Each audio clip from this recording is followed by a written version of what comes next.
And a pleasant good afternoon to you from Sioux Center, Iowa, as we get set for Great Plains Athletic Conference football between the Dordt Defenders and the Mount Marty Lancers. The Dordt Defenders come into today's contest 5-0 overall and in the Great Plains Athletic Conference, while the Mount Marty Lancers 4-2 overall and 3-2 in the Great Plains Athletic Conference. After losing back-to-back games, Mount Marty got a win last week on the road over the Doane Tigers, and they'll look to build on that while the Dordt Defenders try to stay unbeaten in the league and overall as we hit the midpoint of the conference season, and we're past the midpoint of the conference season after this week.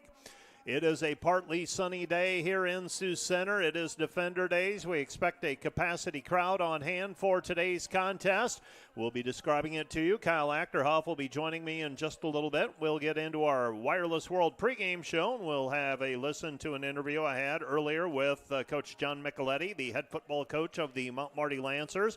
We'll check in with Joel Penner, and then we'll have our closing thoughts as we prep for kickoff, Dordt versus Mount Marty, on KIHK and the Dordt Media Network. Back with the pregame show right after this 2-minute timeout. You add up all the Wi-Fi connected devices in your home these days, you'll be surprised at how many there are and how much bandwidth they're using. Do the math. It just may add up to needing faster Wi-Fi. Premier Communications has you covered with reliable internet speeds up to 1 gig. Keep everything connected with Premier Communications. Visit us online at mypremieronline.com or call at 1-800-741-8351. Premier Communications. Looking ahead.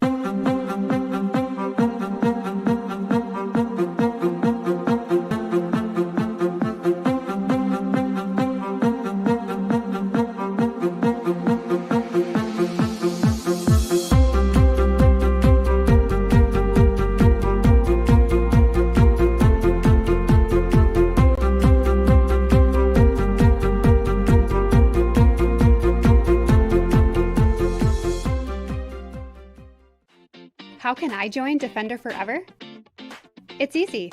Go to dordt.edu/forever and sign up. You'll not only stay connected with the Dordt community, but also support the future of Defender Nation. Start Forever now. Once you sign up, you will receive exclusive perks, brand new gear, event access, and the latest Dordt news.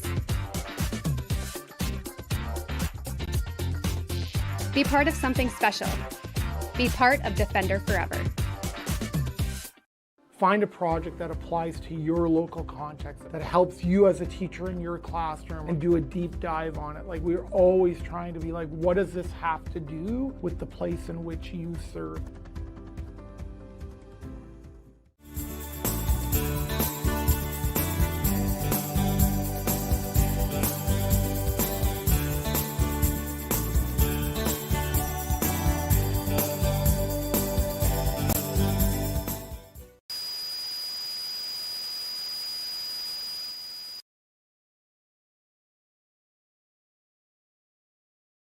Pre-game show, we are going to visit with the head football coach of the Mount Marty Lancers, John Micheletti. And how many years is this for you, John, as head coach at Mount Marty? Going on my 6th year there. Obviously, we've only been here for 5 years, but a little right before our first year is when I took over the reins as the head coach, and kind of been running with it ever since.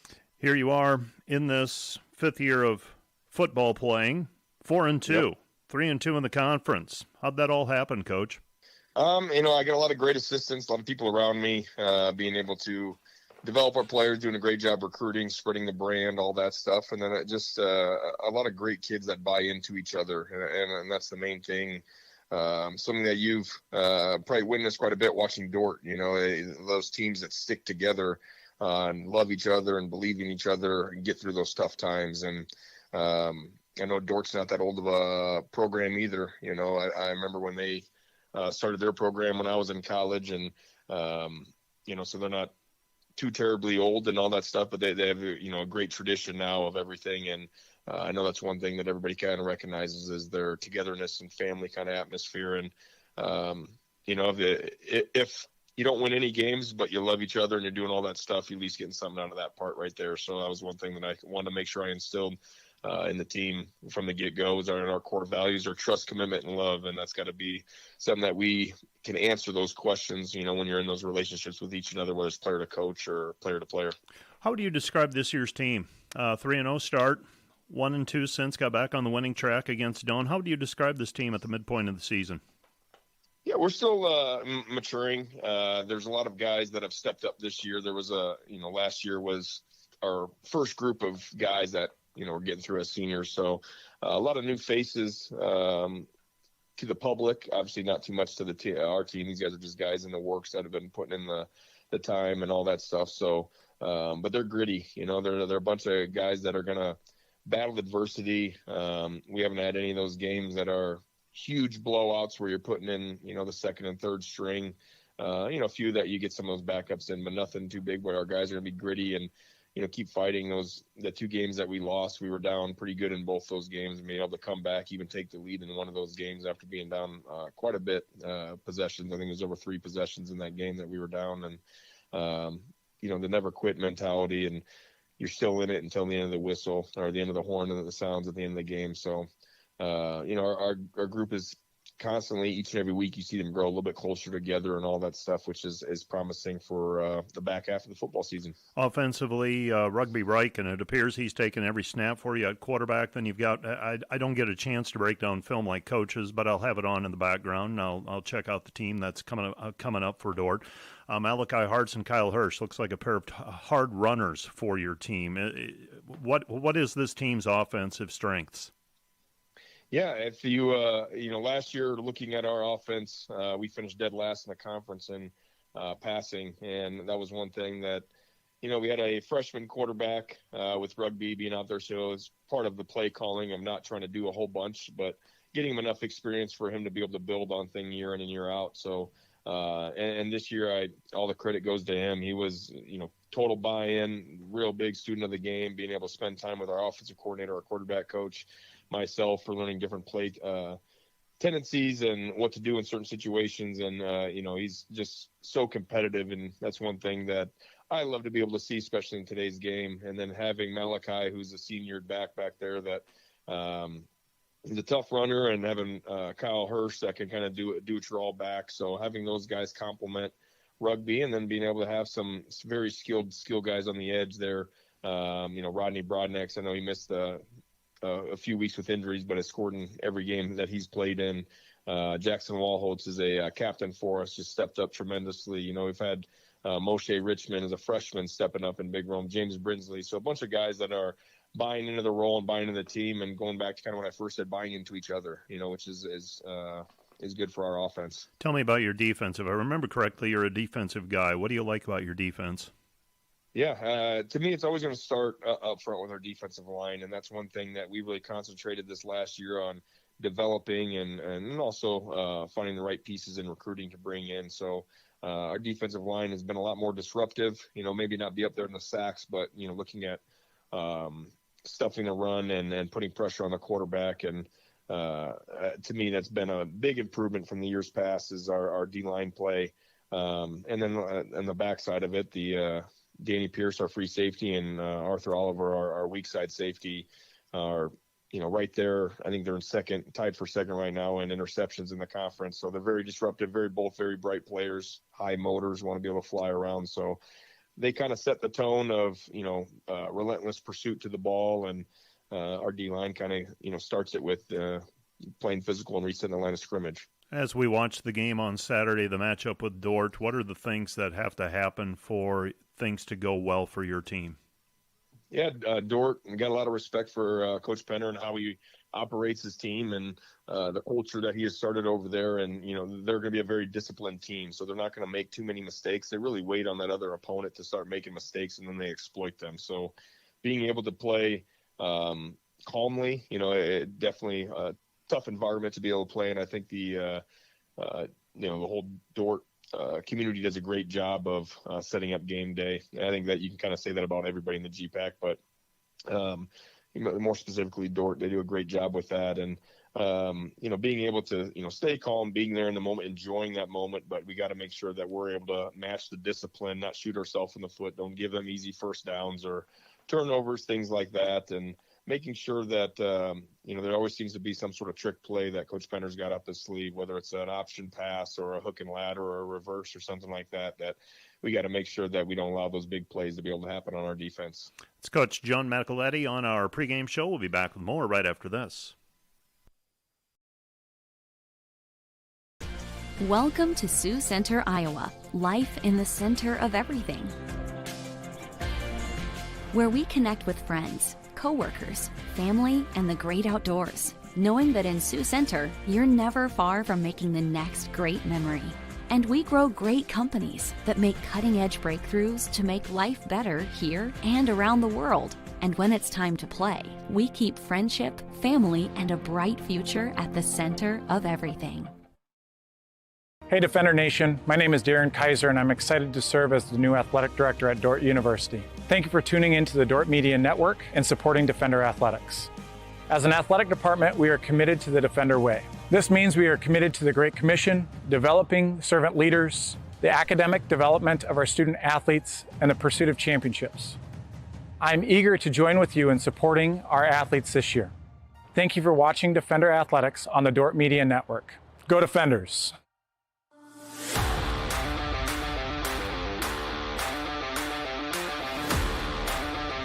To Piper. Piper up the middle. Piper still on his feet. Touchdown, Defender.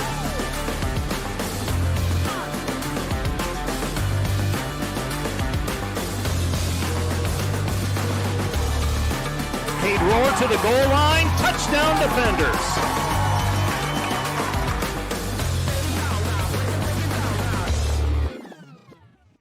Homegrown. Community. Family. Innovators. Growth. Faith.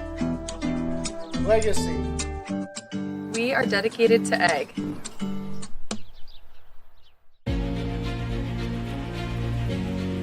This is a Dordt Media Network student-produced live stream broadcast.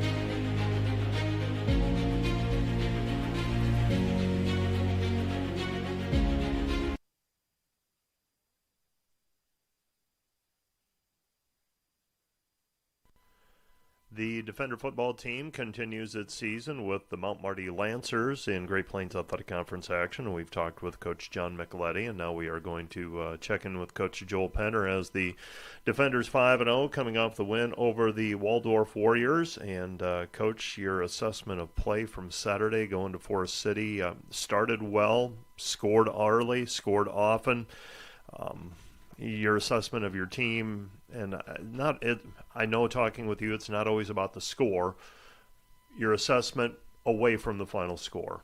Yeah, I mean, it was a kind of an unusual game in that, 42-0 at halftime. So you're trying to play as many guys as you can, and you're trying to give players who are lower on the depth chart opportunities. And so we really approached a lot of our evaluation of the game based on the second half, because that's future guys, and that's some upperclassmen who have stuck around and earned the right to play. And so, there's a lot of positives that we took, Mike. There was guys that stepped up and made plays. There's also mistakes made that, are sloppy and we shouldn't have. We were not great finishing drives in the red zone. Only one touchdown in the second half, I believe, a couple field goals. But, there's plenty to walk away from, being thankful for, and always good to get a GPAC win. Tell me about this Mount Marty team that you're going to be facing. They're really good when they want to be. And I feel like they play their best football when they are the underdog. When they're playing a team with a better record is when they seem to really shine. They aren't consistent. Some games they're going to come out and just not look really sharp, turn the ball over, not execute well, not tackle well. And then other games, they're going to look like a playoff team. So we're expecting a hard-fought game, a very physical game. They are very competent on offense, very sound on defense. They've improved over the years. So we expect a really good fight. Tell me about their defense and what you anticipate your offense facing. Is it a team that likes to put pressure on quarterback? What do they do well? Yeah, I mean, I think they have an ability to defend the opponent they're playing that week. And so, however they choose to look at us, they'll be ready for what they think we do best. And we've had a really good year with balance run pass so far. And so if people really want to overplay their hand in the run game, we've been able to take advantage of the passing game.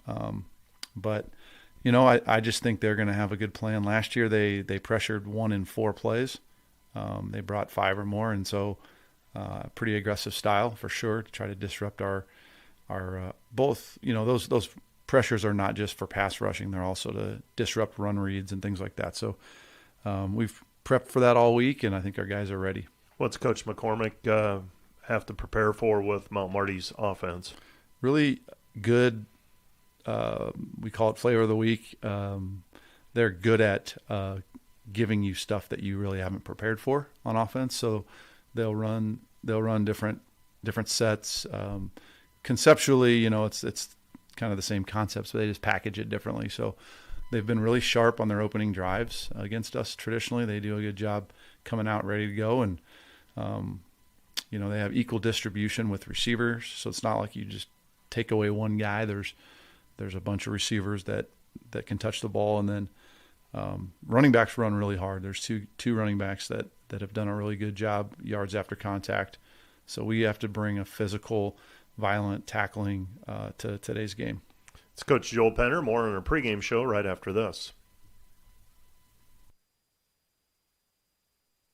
Broadcast brought to you by 712 Nutrition. Transform your health and wellness with 712 Nutrition. Stop in today for healthy, delicious protein shakes bundled with a supportive community. Start feeling your best today. Find furniture, mattresses, flooring, paint, and window treatments at your local Furniture Mart. They are family-owned and located in downtown Sioux Center. German Farmers Mutual, protecting the farm and home since 1891. Northwest Iowa's local insurance partner. Online at germanfarmers.com. Today's broadcast brought to you by Ployne Publishing, quality printing from design to delivery. The Greenhouse, located in Hall, Iowa, bringing you amazing coffee, energy drinks, breakfast, lunch, and so much more. A big city feel, only 10 minutes away from Sioux Center, with a second location opening soon in Sanborn. Today's broadcast brought to you by Huber's Plumbing, Heating, and Air Conditioning of Orange City. Whether you're looking for repairs, replacement, or maintenance for your air conditioning or heating system, Huber's Plumbing, Heating, and Air Conditioning of Orange City will exceed your expectation.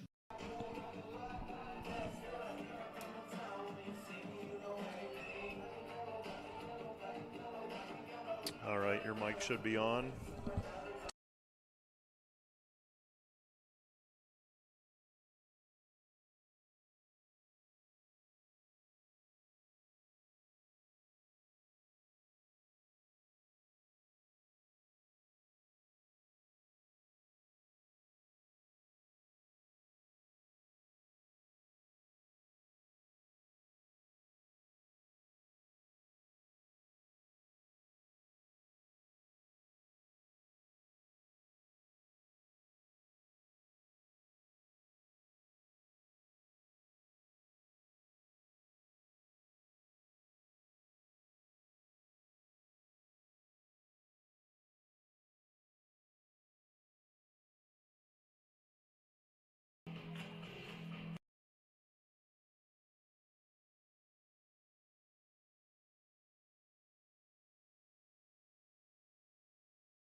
And Mount Marty Lancers get set for Great Plains Athletic Conference football this afternoon. We've heard from Coach John Micheletti. We've heard from Coach Joel Penner. And now we have a few minutes before we get to the kickoff of today's contest. And Kyle Achterhoff joins me for the call of today's contest. And Kyle, for this Dordt team coming off a win over the Waldorf Warriors last week in Forest City, for Mount Marty getting back on the winning side of things after a big win against Northwestern, a couple of losses in a row, one that really stung, the loss to Briar Cliff, where they felt like they were kind of in control of things, and then it got away from them. Concordia was just a wild game, but they needed to get back on the winning track at Crete. They did that last week. They're probably feeling a little bit better about themselves here this week. Yeah, absolutely. I know Coach and the entire Mount Marty team, They needed that one. They needed to get back on track.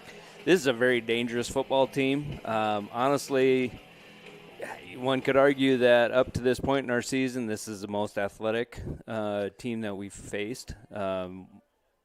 Really pretty good all the way around. So it's going to be a challenge.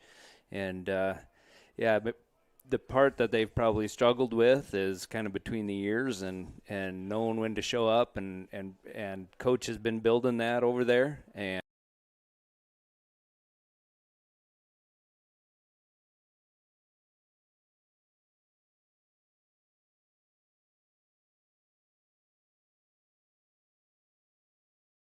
And preparation for the next week. Now, I'm not saying that was the factor. I'm just saying that as you grow as a program, that is something you need to deal with, whether it shows in the win-loss or not. Exactly, yeah, and I know that's what Coach Singoletti's been doing over there. He's been creating that culture, right, of showing up to play every week.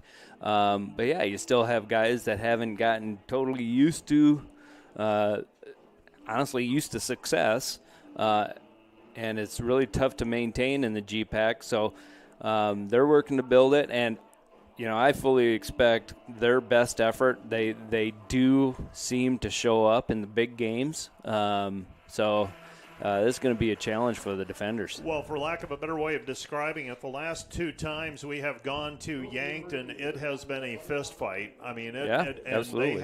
They have come with the hammer early, and the defenders have had to bounce back, and that has been the trend. We will see if that happens today or not. We're going to take another 2-minute break. We're going to have the national anthem here at the stadium. We're going to take a 2-minute break, and then we'll be back, and we'll lead up to kickoff and get kicked off right after this 2-minute timeout. Nation, did you know that Dordt Athletics has over 700 student athletes that make up less than 50% of the student body? We want to invite you to join the Defender Gold Club and support those student athletes, our staff, and coaches this season. Your charitable donation helps advance Defender Athletics and the Defender Way. Last year, we were just shy of 900 members in the Defender Gold Club. Help us reach that 1,000-member mark this year. By becoming a member, you will directly support the student athletes and coaches here at Dordt University. Thanks for watching. Go Defenders.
Back at Open Space Park, a little bit of mixing sun and clouds, and I think we'll stay dry for the rest of the day, but a little bit later on we might see some rain move through Sioux Center, and we're going to have the coin toss here shortly. And we were talking about it, Kyle, that this Mount Marty team, a dangerous team.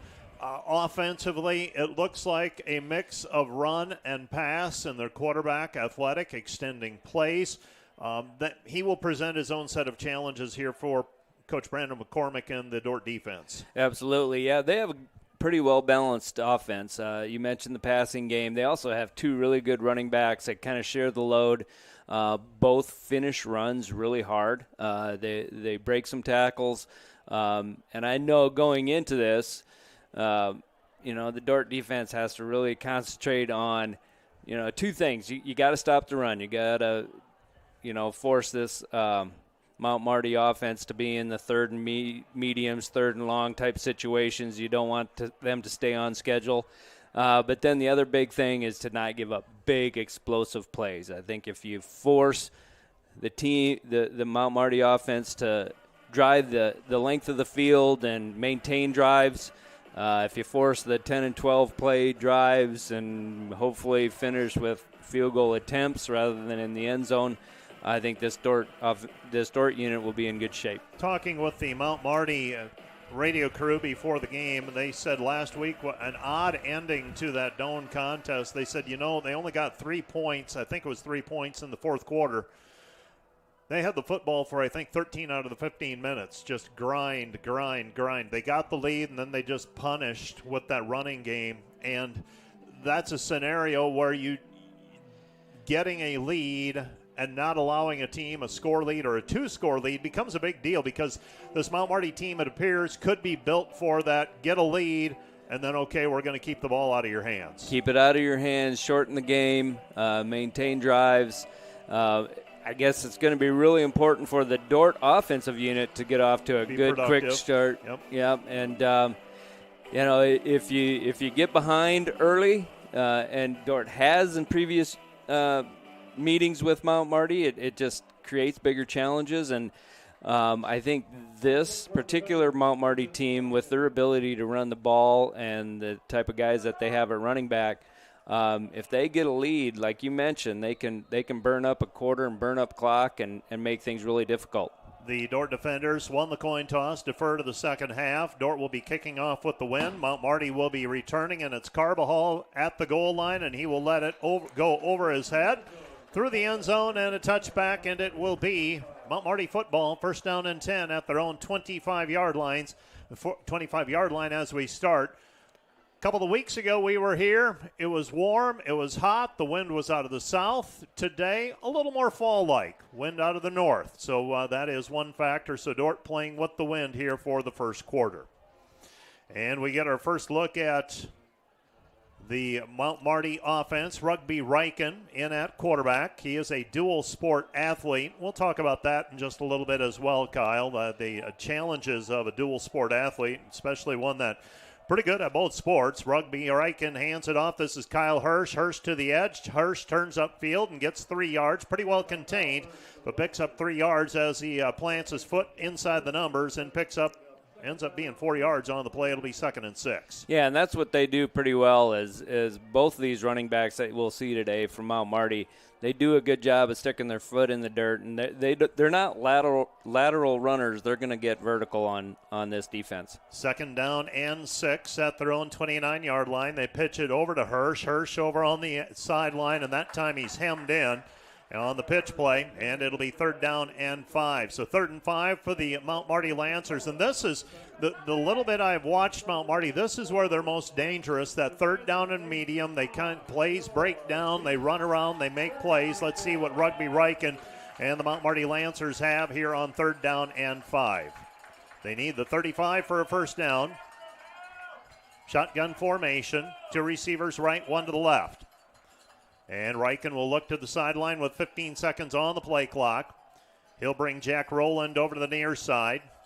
And back to pass is Riken. Riken steps up in the pocket. Pass over the middle is complete. Picks up the first down and, in effect, a long handoff, if you will. Picks up 5 yards on the play and a first down for the Lancers. Yeah, and that's what they've done in their passing game most of the season. They will occasionally take a shot deep just to keep a defense honest. But in terms of the distance, their average yards per pass, it's not real high. They like the underneath things, the underneath throw. So it's going to be important to rally to those. Hirsch to the edge. Hirsch breaks a tackle. Now he's stopped at the 41-yard line. Picks up 4 or 5 on the play. It'll be 2nd down and 5. And somehow you got to get them off schedule, it appears. I mean, the first few plays at least, they stay on schedule. They're doing what they want. Exactly, yeah. Both first down plays pretty successful. A 4-yard gain and now a 5-yard gain on first down. That's when they're comfortable in their offense. And playbook's wide open on 2nd and 4, 2nd and 5. So this Dordt defense needs to be ready for anything. So Hirsch, a couple of carries, 3 carries actually, 4.8 yards per carry coming into the ball game. Now you've got Malachi Hartz in at running back, and they're in the pistol. Hartz is behind Riken, and the handoff to Hartz. Hartz running angry across the middle, and he's to the 50-yard line inside Dordt territory down to the 49, and that's a first down for the Mount Marty Lancers.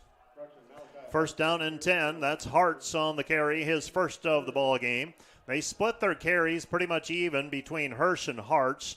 Different in stature, but pretty similar in terms of their productivity, and now they'll empty out the backfield. They give a lot of different looks here in the early going. Now Hartz will come and station himself behind Riken. First down and 10 for the Lancers. They hand it off to they hand it off to Hartz, and Hartz picks up 4 yards on the play. It'll be second down and 6. Yeah, and you mentioned it about Hartz earlier, and really both of these running backs do run angry. They finish runs. They're physical players. Going to need to be really solid and get a lot of players to the ball. Second down and 6. Football at the Dordt 45-yard line. Riken directing traffic. It's been mostly on the ground so far. Now they'll go to the air. Riken back to pass. Dumps it off underneath the Hartz. Hartz to the 40. Inside the 40 down to the 35-yard line. And another first down for the Lancers. Inside the 35 down to the 33-yard line. 35. Well, they were inside the 35, but they mark him down at the 35. It'll be first down and 10.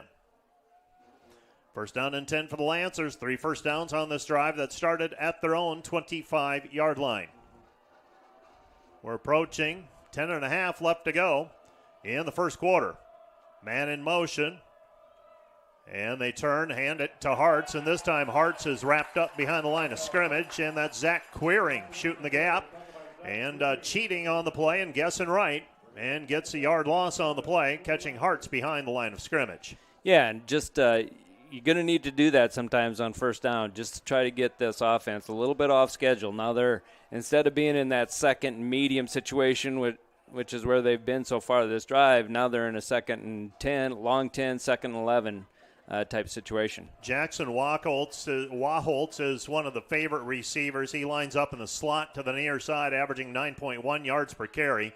They'll flare it out to Kyle Hirsch. Hirsch, the numbers game on the side, and Dordt rallies to the football, but not before he picks up 5 yards on the play. It's going to be third down and 5, and I would imagine Mount Marty might be in 4-down territory. Yeah, and they do not hesitate to go for it on fourth down, and especially going into the wind. Their kicker is pretty accurate, but probably doesn't have a big leg. I think as long as 38 on the year, so you can probably expect 2 downs here. Third down and 5. Rolling right is Riken. Riken steps up in the pocket. He's flush from the pocket, tucks it under, and he is going to be stopped short of the first down. I think it's going to be pretty much automatic. We're going to see a fourth down and short opportunity here for the Lancers, and they will likely go for it. It's going to be fourth down and 2. They're at the 27. They need the 25 for a first down. And with running backs like Hirsch and Hartz, now we haven't seen them together yet, but when you've got those two, fourth and 2 seems pretty manageable. Yeah, and I think they're really confident in their guys up front. Obviously, they've run the ball pretty well, so having a good, solid offensive line is always a luxury. Hirsch is the running back. Spinning right is going to be Riken. Dordt covers him out of the backfield. They pass, and the pass is complete to the 20. Ended up being a numbers game on the far side, and the linebacker had to come up and cover the quarterback. Otherwise, he runs for the first down, and he dumps it over the top, and that's a first down to Hirsch. First down and 10, 8:29 left to play in the first half. Clock has not stopped much, if at all, here in the first quarter. And the Lancers now in the red zone at the Dordt 20-yard line. Well, if you map it up for Mount Marty, a perfect start to this football game. Riken hands it off to the edge and a seam and a 7-yard pickup on the play.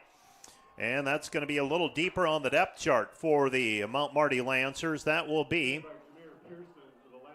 Jameer Pearson. Pearson on the carry. And that's an 8-yard pickup on the play. It's going to be second down and 2. And now we see Malachi Hartz back on the field. Now if you're Dordt, you want to end this. You want to force potentially a field goal. And Mount Marty working the football down the field pretty much at will, 5 and 6 yards at a time. Man in motion. Riken hands it off. Hartz, and Hartz. Short gain on the play, but it's enough for a first down, and that's going to set up first down and goal to go for the Lancers. So the Lancers playing keep away from the defenders here early on. With 7:11 left to play here in the first quarter, Lancers taking it from their own 25-yard line down inside the Dordt 10, and it'll be first down and goal to go. Over 8 minutes gone in this first quarter of play.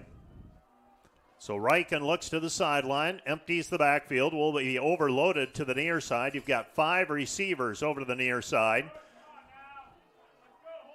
Yeah, got to be heads up for quarterback draw here. And now we have a timeout on the field. It's going to be a timeout charged to the Lancers. They saw something they didn't like, so we're going to have a timeout.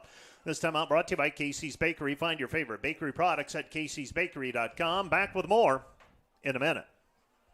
Broadcast brought to you by 712 Nutrition. Transform your health and wellness with 712 Nutrition. Stop in today for healthy, delicious protein shakes bundled with a supportive community. Start feeling your best today. Find furniture, mattresses, flooring, paint, and window treatments at your local Furniture Mart. They are family-owned and located in downtown Sioux Center. German Farmers Mutual. Protecting the farm and home since 1891. Northwest Iowa's local insurance partner. Online at GermanFarmers.com. Today's broadcast brought to you by Ployne Publishing. Quality printing from design to delivery. The Greenhouse, located in Hall, Iowa, bringing you amazing coffee, energy drinks, breakfast, lunch, and so much more. A big city feel, only 10 minutes away from Sioux Center, with a second location opening soon in Sanborn. Today's broadcast brought to you by Huber's Plumbing, Heating, and Air Conditioning of Orange City. Whether you're looking for repairs, replacement, or maintenance for your air conditioning or heating system, Huber's Plumbing, Heating, and Air Conditioning of Orange City will exceed your expectation.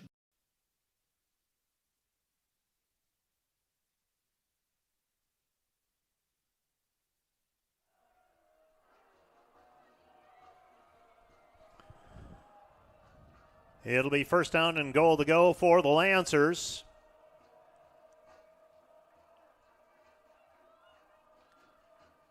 And the Dordt defenders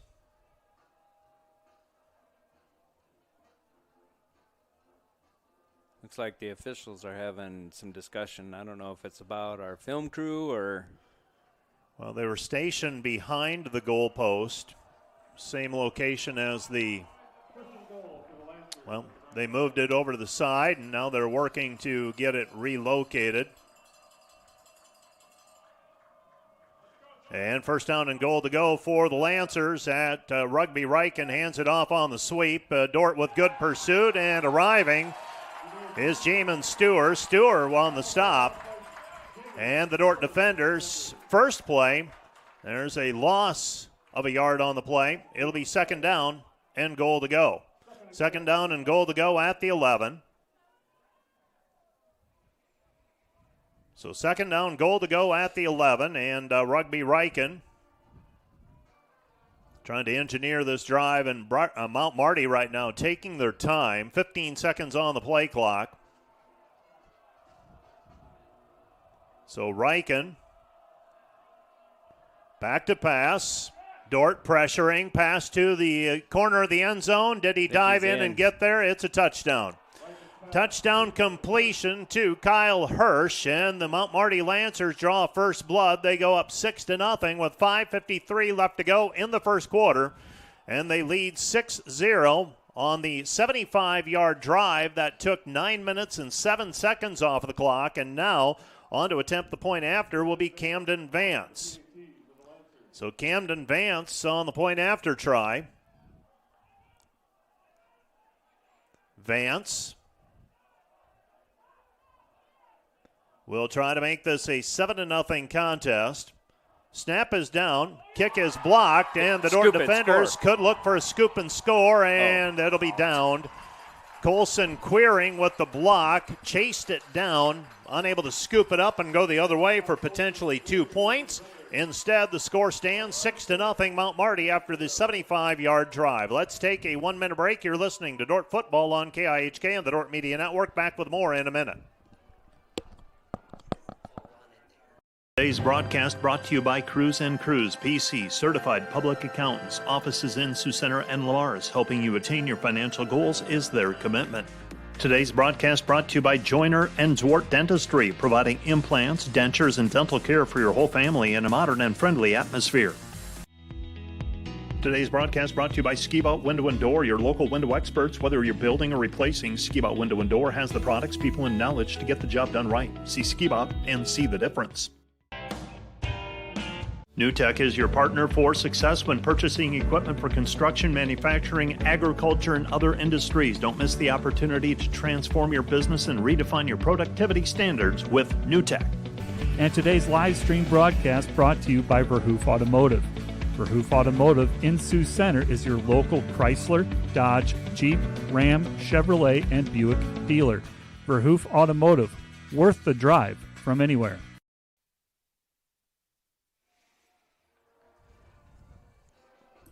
Well, the Mount Marty Lancers get on the board first, 6-0. Point after was blocked, so it remains 6-0 after the block by Colson Queering. So Riken on that drive, 5 of 5 passing for 39 yards. Malachi Hartz picked up 15 yards on the ground, and now Mount Marty kicking into the wind.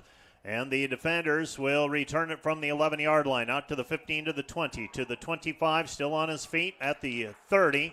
And driven down at the 33-yard line, and that's where Dordt will start first down and 10 at their own 32-yard line. And if it goes according to plan, we will see Colson Cruz in at quarterback after Noah Strickfaden banged up last week.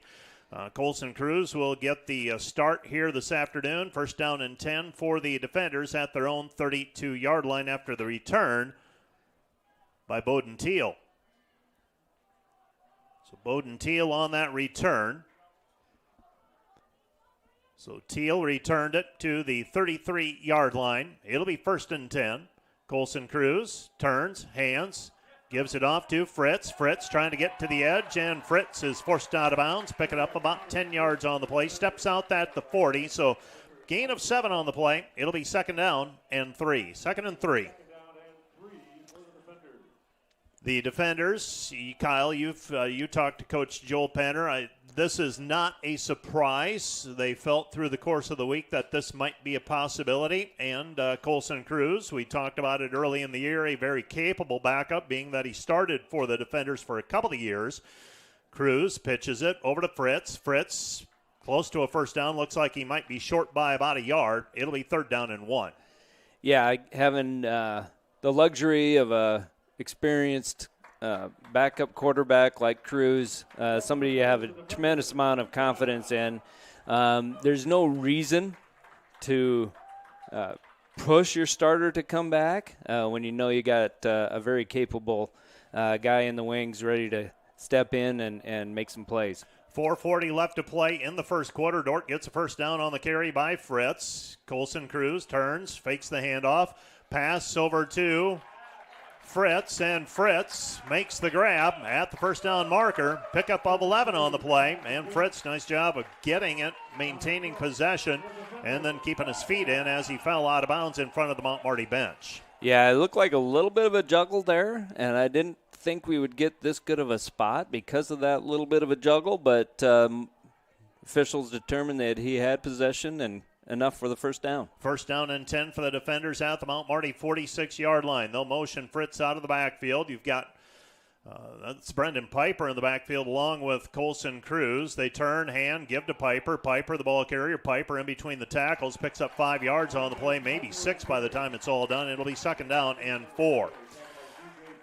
Well, for the defenders, important that you answer on offense and come up with an answer after Mount Marty made it look pretty simple moving the football down the field on that first drive. Yeah, so far both offenses, staying on schedule with solid first down play, not getting behind the sticks and putting themselves in nice situations. Second down and 4 for the defenders. Colson Cruz bobbles the snap, keeps it himself, broken play, and he's going to pick up positive yardage, but he'll be stopped short of the first down by a yard or two, and it'll be 3rd down and 1 or 2.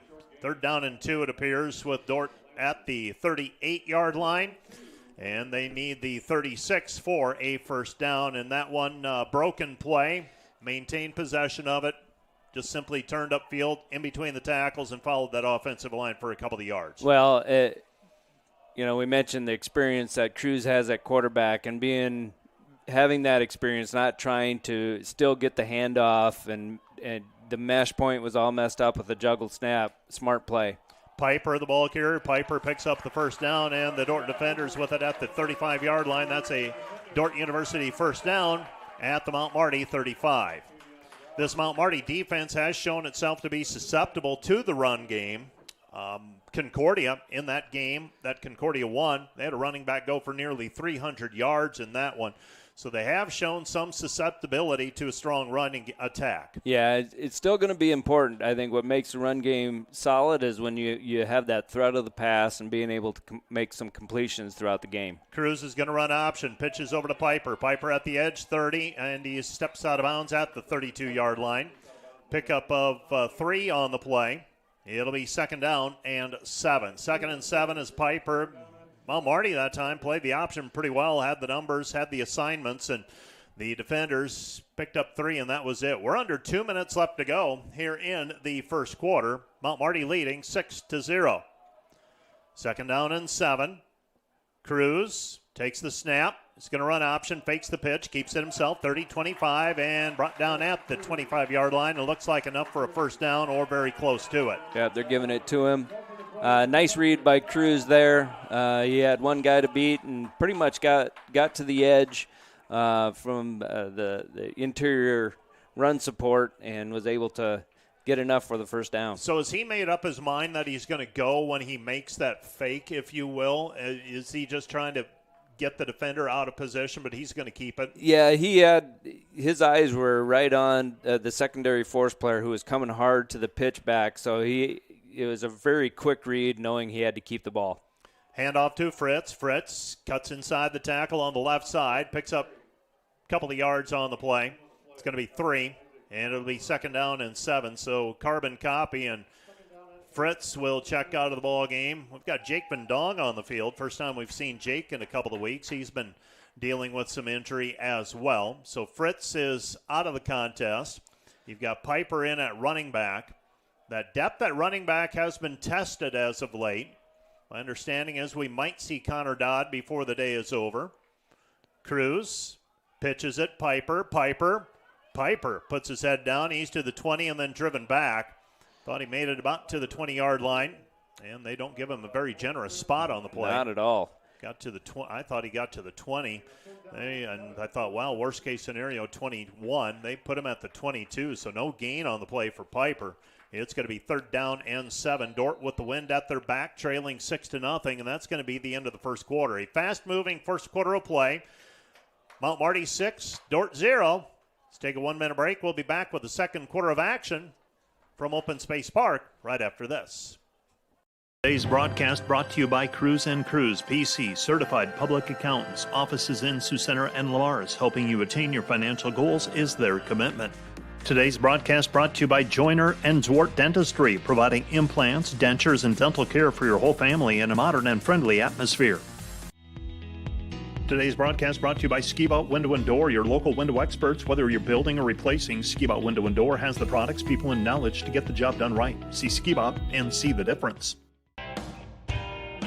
NewTek is your partner for success when purchasing equipment for construction, manufacturing, agriculture, and other industries. Don't miss the opportunity to transform your business and redefine your productivity standards with NewTek. And today's live stream broadcast brought to you by Verhoof Automotive. Verhoof Automotive in Sioux Center is your local Chrysler, Dodge, Jeep, Ram, Chevrolet, and Buick dealer. Verhoof Automotive, worth the drive from anywhere.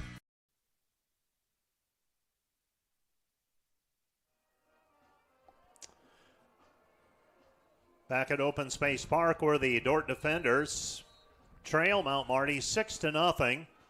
Dordt facing 3rd and 7 out of the quarter break. They'll be moving now right to left into the north wind.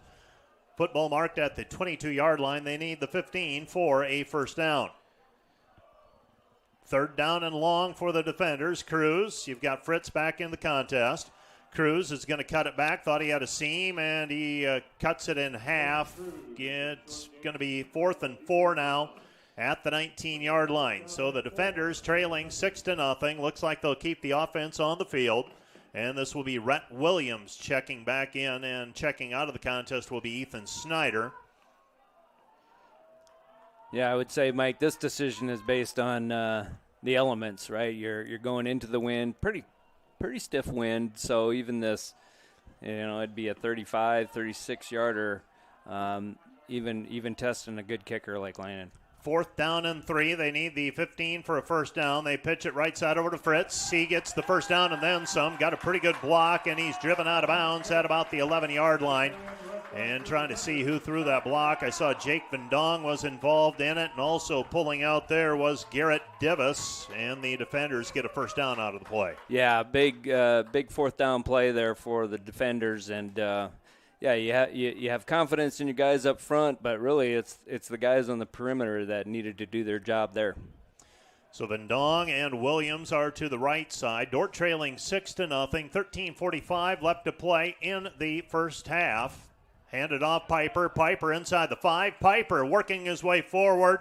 And he's inside the 5 down to the 3. It'll be 2nd down and goal to go. And they put him back at about the 4-yard line. So 2nd down and 4. And Brendan Piper, the early returns for Brendan, this is as aggressively as he's been running in recent history. Yeah, he finished that run really nice. And, yeah, you have the luxury of the guys up front getting some push, but you want to get in behind them and find a little bit of a seam and finish a run well. 2nd down and goal to go at the 4. 13 minutes left to go first half. Dordt trailing 6-0. Dordt sending Valverde in motion. They handed off Piper. Piper stood up at about the 2-yard line and driven down by Muhammad. Muhammad on the tackle. Asmaran Muhammad, one of the team leaders in tackles with 34. And I've said for the last 3 years, Mount Marty, a physical team, they look like a football team. Yeah, they do. They're just an athletic-looking group all the way across the board. They got some nice guys in the secondary that can run pretty well. Up front, at linebacker, solid unit. 3rd down and goal to go inside the 5. Cruz keeps it himself, took it away from Valverde, and Colson Cruz into the end zone. Touchdown defenders, and that's where that mesh point's so important, and Valverde thought he was going to get it, and Cruz took it away with authority, and he comes back to the left side where he had a gap and scores the touchdown. Yeah, and really good read by Cruz there, and you always teach your running backs, don't clamp on to the ball because that's when the ball ends up on the ground, and but Cruz was able to just pull it away and had the seam to run through. Pretty much walked in for the score. Stephens will hold. Lynan will kick, trying to give Dordt the lead. 7-6 our score. Snap is down. Kick is up, and Stephen Lynan remains perfect this season. 32 for 32 on point after tries, and the defenders get the lead 7-6. We have 12:25 left to go in the first half. Back with more right after this 1-minute timeout. Broadcast brought to you by Snyder Insurance and Financial Group of Sioux Center, offering life, health, Medicare supplements, annuities, and more. Trusted service and exceptional products with you in mind since 1973. Today's broadcast brought to you by 712 Realty, a team of realtors in Northwest Iowa with the drive, care, and results you need to buy or sell your home. Visit them online, 712realty.com, leading you home. This broadcast brought to you by the Ullman Funeral Homes, Chad Ullman, Lori Ewell, and Taylor Van Witchell, providing professional attention to every detail. Hi, this is Alex with Outdoor Elements. We've been the region's premier landscape company for over 15 years. With our own in-house landscape designer, we create extraordinary outdoor spaces where you will make memories with family and friends. We do all types of landscaping, and we're the region's only certified pool professionals. We specialize in saltwater pools, which are easy to maintain and gentle on your skin. Check out our website at OutdoorElementsInc.com. We make your landscape as beautiful as your home. When you want the best, contact us at 712-476-5299 or email us at info@OutdoorElementsInc.com.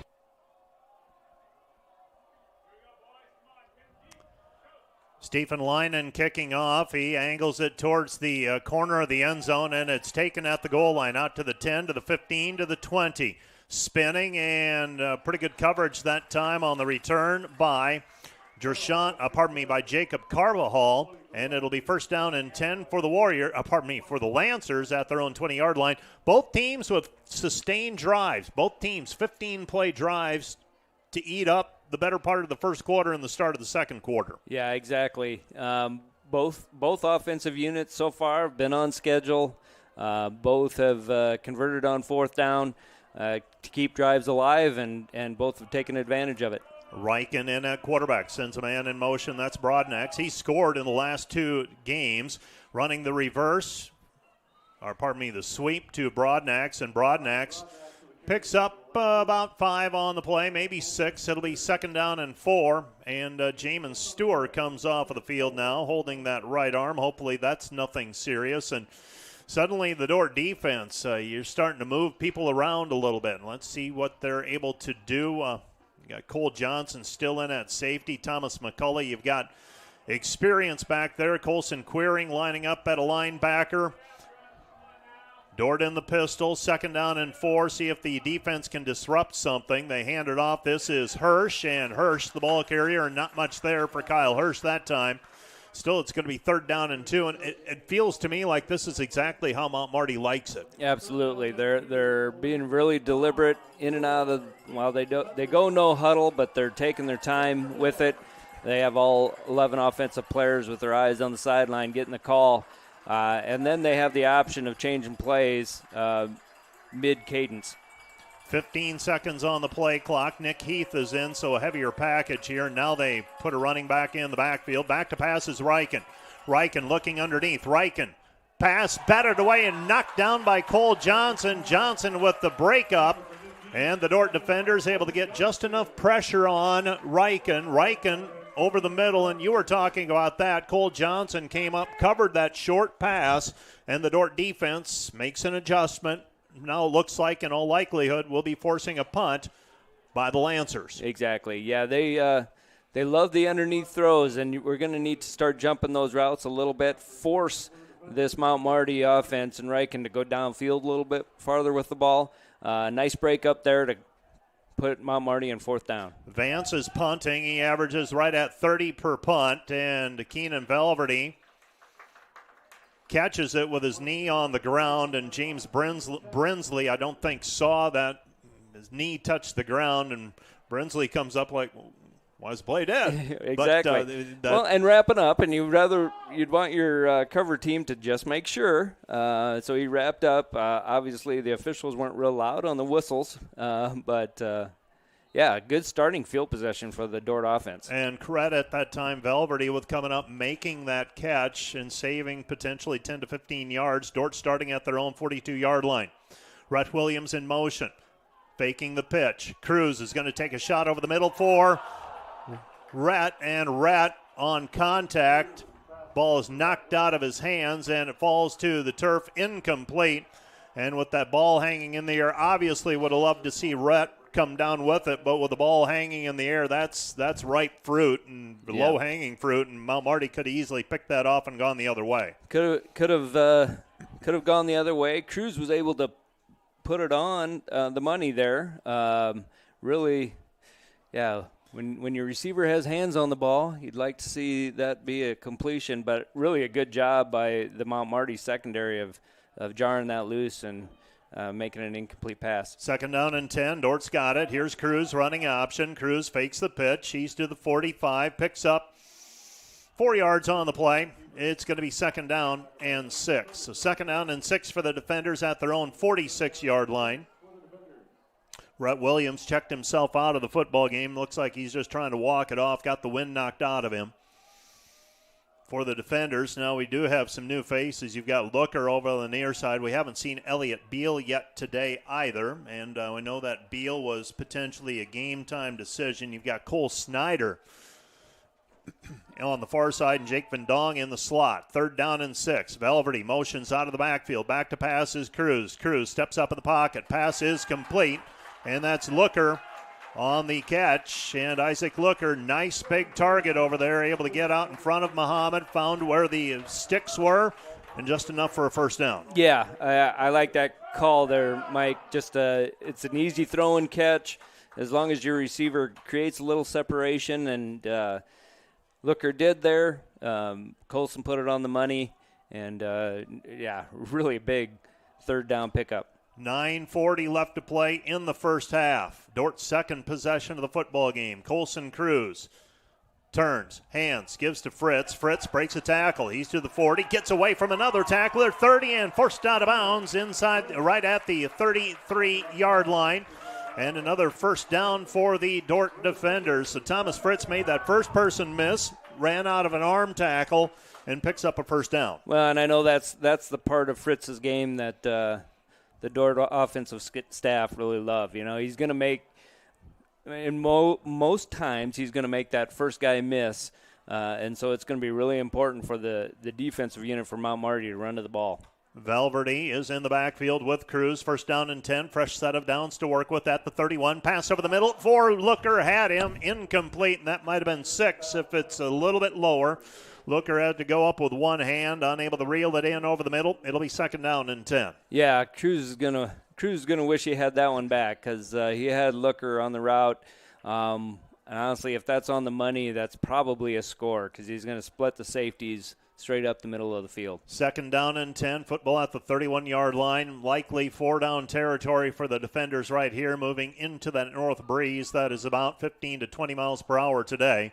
Cruz is going to roll right. He's in trouble, scrambling, and he is sacked at the 45-yard line, and that is a significant loss on the play. That's going to be a 14-yard loss on the play. They're going to be generous and say forward progress was at the 40. So it's going to be a loss of 9. So it'll be third down and 19, and the defenders got to cut it in half. Yeah, you get it to something manageable. Exactly. You can't be thinking first down on this play, but you want to get a chunk of it back and at least get yourselves in a situation where you have a legitimate shot on fourth down. Colson Cruz, football at the 40-yard line. Colson fakes the handoff. He's going to keep it. Now has a pitch man, and he pitches it to Fritz at the last instant. And Cruz, an over-the-shoulder flip. And I think we got a penalty at the end of the play. And Mount Marty plays aggressively on defense. They play to the whistle. They play to the white, and sometimes the white spills over onto the other side of the out-of-bounds line, and that time it may be a personal foul penalty. If it is, it's an automatic first down. We'll get the officials' call. This is Connor Singheisen, who's the white hat today. Yeah, smart play by Cruz. He's wrapped up on the play, but does a nice job of getting the pitch off late. And who do we have on the carry then, Fritz? That was Fritz. Fritz with he's a weapon on the edge, so he was able to pick up some extra yards. Was definitely out of bounds when he was hit late. If you're on the Mount Marty sideline, you're saying, hey, keep playing aggressively because he wasn't way out of bounds. It wasn't totally obvious. They're probably questioning the call a little bit, but definitely worked in Dort's favor that time. 7:50 left to go, and I'm going to come back to that thought in just a little bit, depending on this first play. First down and 10 at the 14-yard line. So the penalty gets Dordt down inside the 15. They turn, hand, give to Valverde. Valverde spins inside the tackles down to the 9-yard line. You and I both know well enough. You coach football, obviously. I watch a lot of it. There are times when a team is willing to take a 15-yard penalty just to instill that little second thought in players when they've got the football. Yeah, absolutely. And you don't want guys to play half speed or finish plays half speed. And when a running back is close to the sideline and tiptoeing down the sideline, you got to finish the play. It just didn't work out in Mount Marty's favor there, but, I don't think there's anybody on their sideline. That's saying let up? Yeah, absolutely not. Absolutely not. Second down and 7. And the defenders hand off Valverde, dodges right, comes back left, and he's going to be close to the first down, but it looks like he might be short. It's going to be third down And looks like 3rd down and 2 from the 5, if I've got the angle right, with our chain gang on the far side. And we see Rhett Williams back into the game for the first time, I believe, since he got knocked pretty good over the middle. 6.5 left to go in the second half. You blink, you miss something. We've had basically 35 minutes of actual play time. 3rd down and 2. Valverde, the lone setback. In the pistol is Cruz. Cruz sends Looker in motion, left to right. They hand it off, and Valverde, forward progress, back to the line of scrimmage, and that's going to be it. It's going to be 4th down.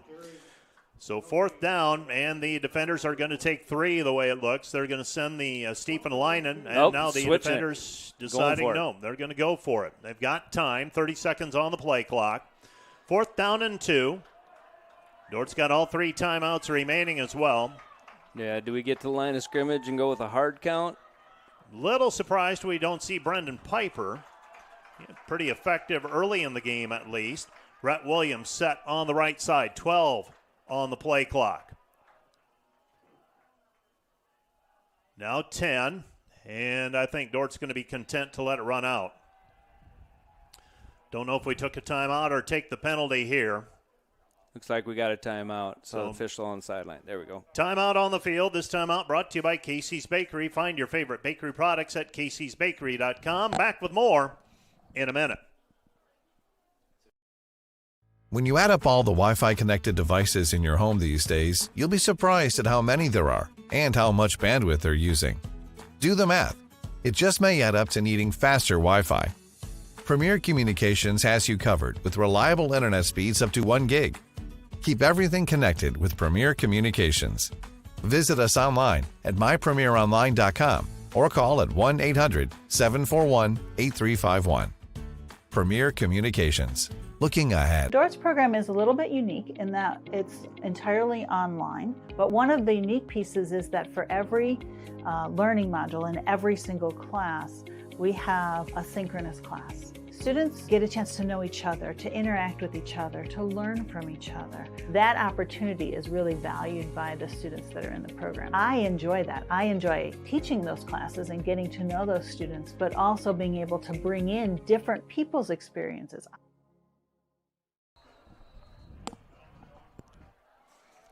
The Dordt defenders looking like they're going to go for it here. 4th down and 2. They've got it at the 5. They need the 3 for a first down.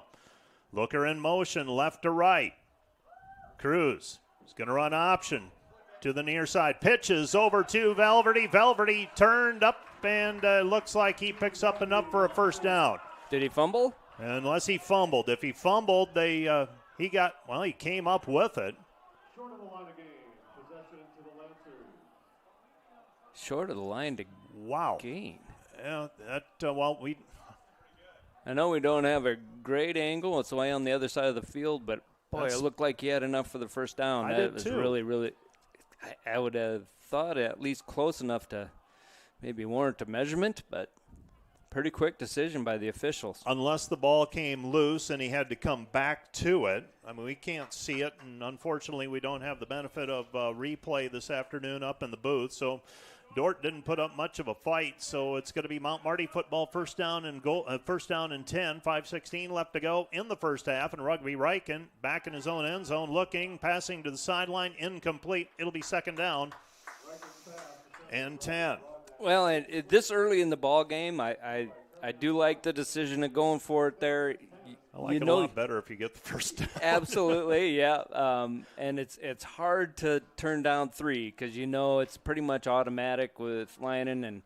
But again, late in the game or maybe even in the second half, you're probably taking the points just to make it a 4-point lead. But you got to have confidence in your defense to make a stop right here. Riken dumps it off underneath, Queering able to funnel the receiver, Hirsch, over to the sideline, but Hirsch picks up a first down. So 1st down and 10 for the Lancers at their own 15-yard line. 4:50 left to go here in the first half. Now, my question would be, does Mount Marty have enough time to get down the field with the way they operate their offense? They can obviously speed things up and run plays more quickly, but so far they're letting the play clock go down 15 seconds. They're not going to change what they do. First down and 10 at their own 15-yard line. See if they take another shot down the field. Rolling right is Riken. Riken passes it, and shoestring tackle that time by Colson Queering. But enough for a 5-yard pickup on the play. It'll be second down and 5. 4 minutes and 10 seconds remaining in the first half. Dordt leading 7-6. Well, Colson Cruz so far 2 of 4 passing. Fritz 47 yards on the ground. Rugby Riken 6 of 8 passing for 49 yards. Malachi Hartz and Riken talking in the backfield. Riken. Back to pass. Riken under pressure, dumps it off, and it's picked off. Intercepted Isaac Kekmarinsky. And the Dordt defenders, the defense, and there was just enough pressure on the quarterback, had to adjust his throw. Ball tipped by Hartz, and Isaac Kekmarinsky comes up and makes the interception, keeping it off of the turf here at Open Space Park. Yeah, was it Pop, Derek Pop, getting good pressure off the defender's left side? Yeah, probably forced the little quicker throw and ended up a little high and gets tipped and ends up in Kekmarinsky's hands. Yeah, it's either Pop or I think I saw Ethan Martin, 95, in there earlier in the game as well, as they've been shuttling defensive linemen. And we get our first look at Preston McCoy. Back to passes Cruz. Cruz to the sideline. Looker dodges the tackler, spins, and he's at the 5, and a gang of Lancer tacklers. And that's going to be a first down inside the 10 down to the 8. And we have a flag on the play. And this one could be a hold. Yeah.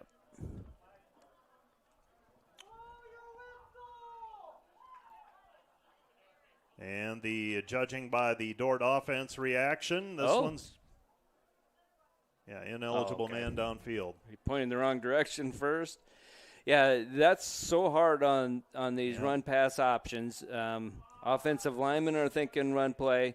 The ball is out so quick. I have a hard time. I'm not questioning the quickness or the speed of our offensive linemen, but to get, 2 yards downfield by the time that ball is off is really hard to understand. If I can, I'll circle back to that in just a minute as well. First down and 15, so 5-yard penalty on the play. This is Cruz. Cruz keeps it himself, and Cruz is thrown down at the 21-yard line. I will say, after the first home game the defenders played this season, and I was walking out of the office, and Levi Jungling is still in the office, so I knock on the window and wave to him. And I said, "What do you see on the film?" And he said, "We've got linemen downfield." so they are quick enough to get downfield. So he said we've got to address that. I think they have, obviously, but this is something that may not come as a surprise to him. Right. Second down and 11, handed off to McCoy. McCoy inside the tackle, and he's down. Stays on his feet. He's still on his feet, and Preston McCoy. McCoy inside the 10, inspired piece of running by the senior from Galva, Iowa, and on cue, he's going to be our halftime interview, Preston McCoy. And McCoy's done every time he stepped on the field, whatever the situation, he makes plays. Am I correct in that he's probably our leading rusher? With far fewer carries than most. Big play guy, but really hard to take down. And that was an inspired run right there because he was contacted at the line of scrimmage, and he just kept the feet going. First down and goal to go at the 9. The senior from Galva, they turn, fake the handoff. Now they're going to run option, and this is Cruz. Cruz ducks inside the tackle, inside. Touchdown defenders. And the Dordt defenders with a 13-6 lead, and that was all set up. The respect you've got to give to the running back. Cruz able to freeze the defensive player and then cut it inside for the score. Well, and, talking to Coach Penner, they love their run game right now and everything that's going with it. But one part of that run game that has been really tough to defend is their speed option. And when you have good, solid running backs who are taking pitches and making things happen, but also quarterbacks making good, smart decisions, and that one right there was a great run by Cruz. Stephen Leinen on to attempt the point after. That one stood up in the wind, and that's no good. Kick is wide, so both teams with a missed extra point. One of them blocked. For Stephen Lynan, that one got caught up in the wind and went sideways. And for the first time this season, misses a point after try. So the defenders lead at 13-6, 2:08 remaining here in the first half. Dordt will be kicking off when we resume play in 30 seconds.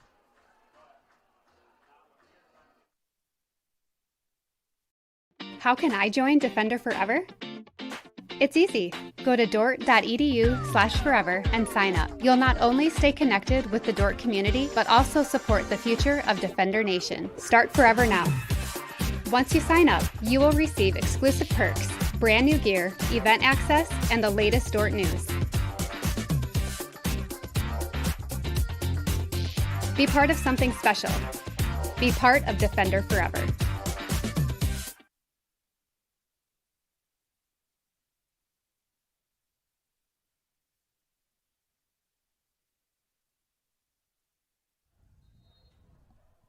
We pick up play with the Dordt defenders leading 13-6, and the defenders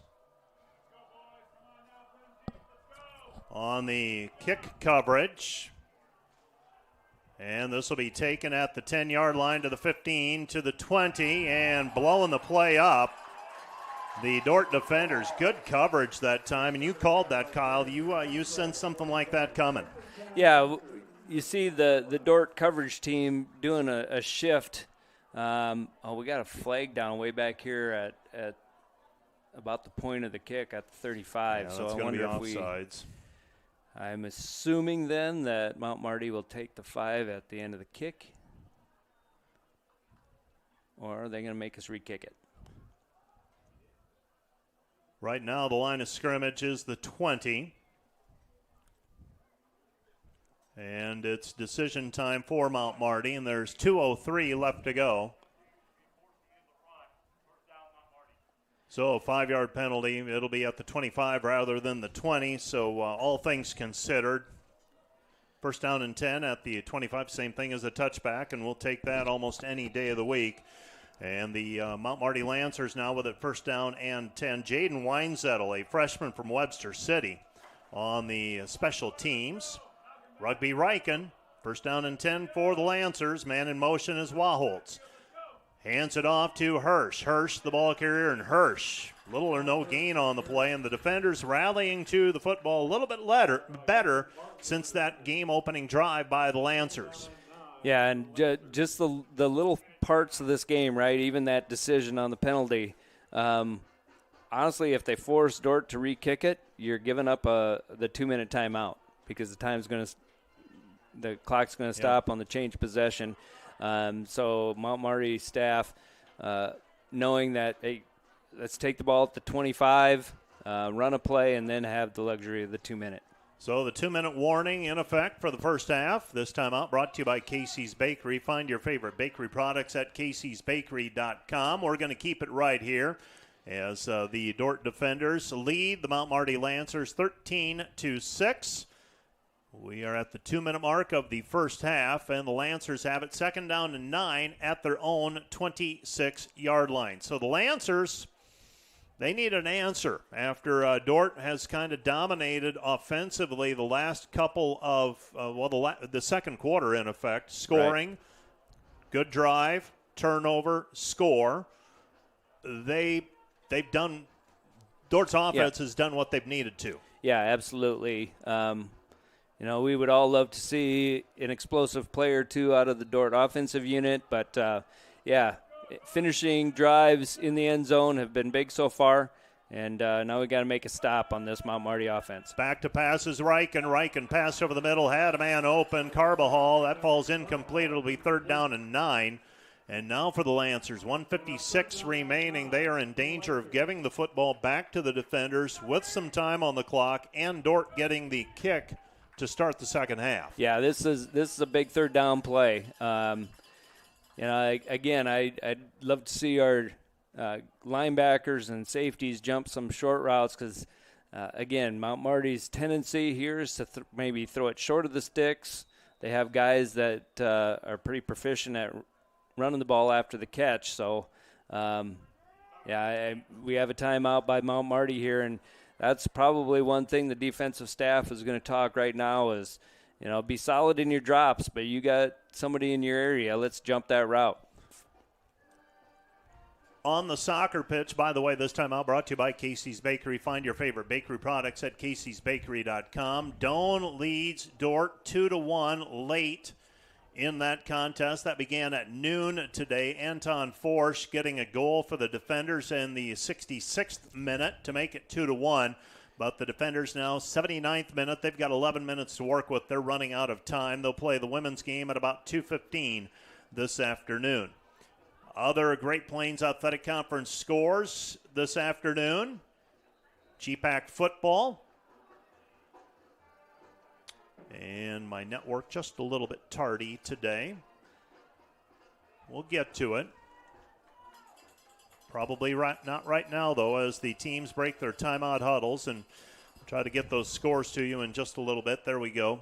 Concordia up on Hastings 10-0. Morningside Northwestern tied 7-7 midway through the second quarter. 3rd down and 8. Back to pass is Reichen. Reichen pass to the sideline, overshoots his man, incomplete. On the coverage, Ethan Mills. No flags on the play. It's going to be 4th down, and Dordt will get the football back, potentially in good field position. Keenan Valverde will be back to return. He's at his own 30-yard line. Still waiting for Keenan to bust one. Yep. And it's going to be tough to get an opportunity today. I think the Mount Marty punter is averaging right around 30. Yeah, a little under. Yep. Not great distance, but he is punting with the wind here, so hopefully we see Valverde with the ball. And it's in the middle of the field. Valverde calling for the fair catch. Good field position. They'll start at their own 41-yard line. You'll take that. First down and 10 at their own 41 for the defenders. Yeah. Other scores, I told you, Morningside Northwestern tied 7-7, and Midland up on Briarcliff 14-0. They're at about the same stage we are. 2 minutes left to go in the first half. So they're scooting right along in Fremont, Nebraska as well. Took in a swim meet earlier today. Yeah, how'd that go? It went. It went. For what I know about Michael Phelps wasn't there, but right. I mean, that's about the level of my true knowledge of Olympic swimming, right? Back to passes, Cruz. Cruz scrambling, rolling right, throw towards the sideline, pass incomplete. It'll be 2nd down and 10, and just nothing open there for Colson Cruz. He throws it away on the sideline. Yeah, a little bit of pressure. Cruz bought some time and was able to get outside the pocket and able to throw that away. I'm sure the receivers are going to hear, hey, scramble drill. With Cruz running around back there, you got to be coming back to the ball. Come back and get open. 2nd down and 10. This is McCoy in the backfield again. They hand it to Preston. Preston bouncing to the outfield. Stiff arms a man. Gets up the right sideline, and McCoy. Smart play. Gets out of bounds after the first down, so stops the clock.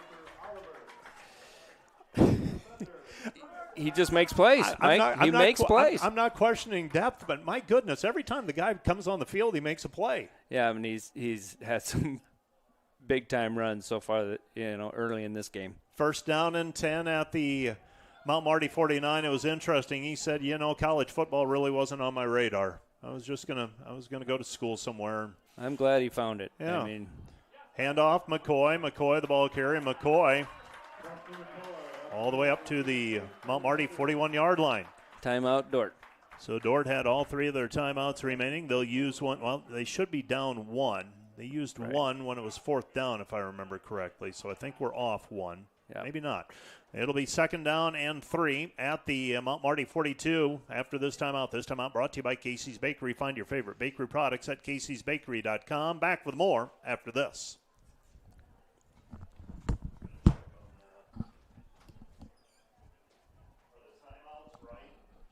We should be down to 1.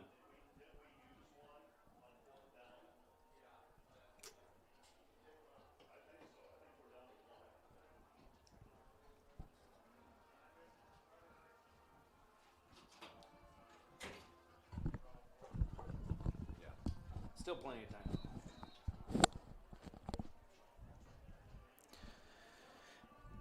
I hope Joel didn't think he had.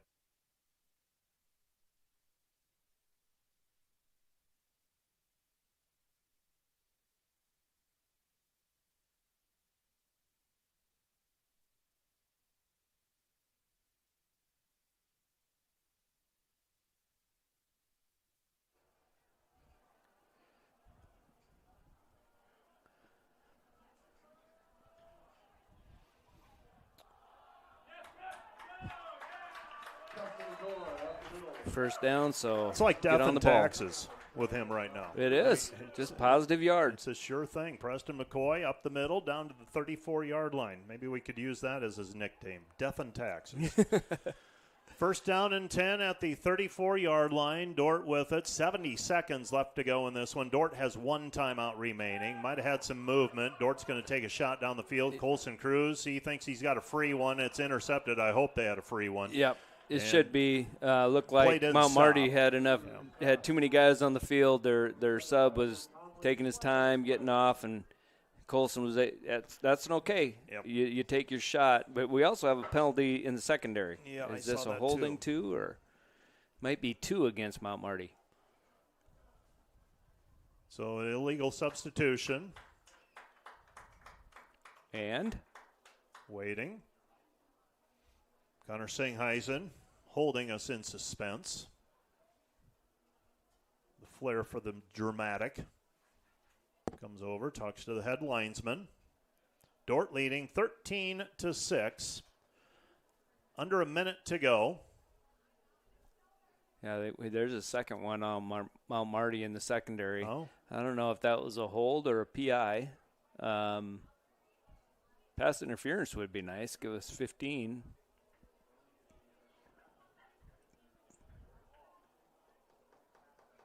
And we wait. We need the Jeopardy thing going here or something. Well, we're patient. I mean, my patience has its limits.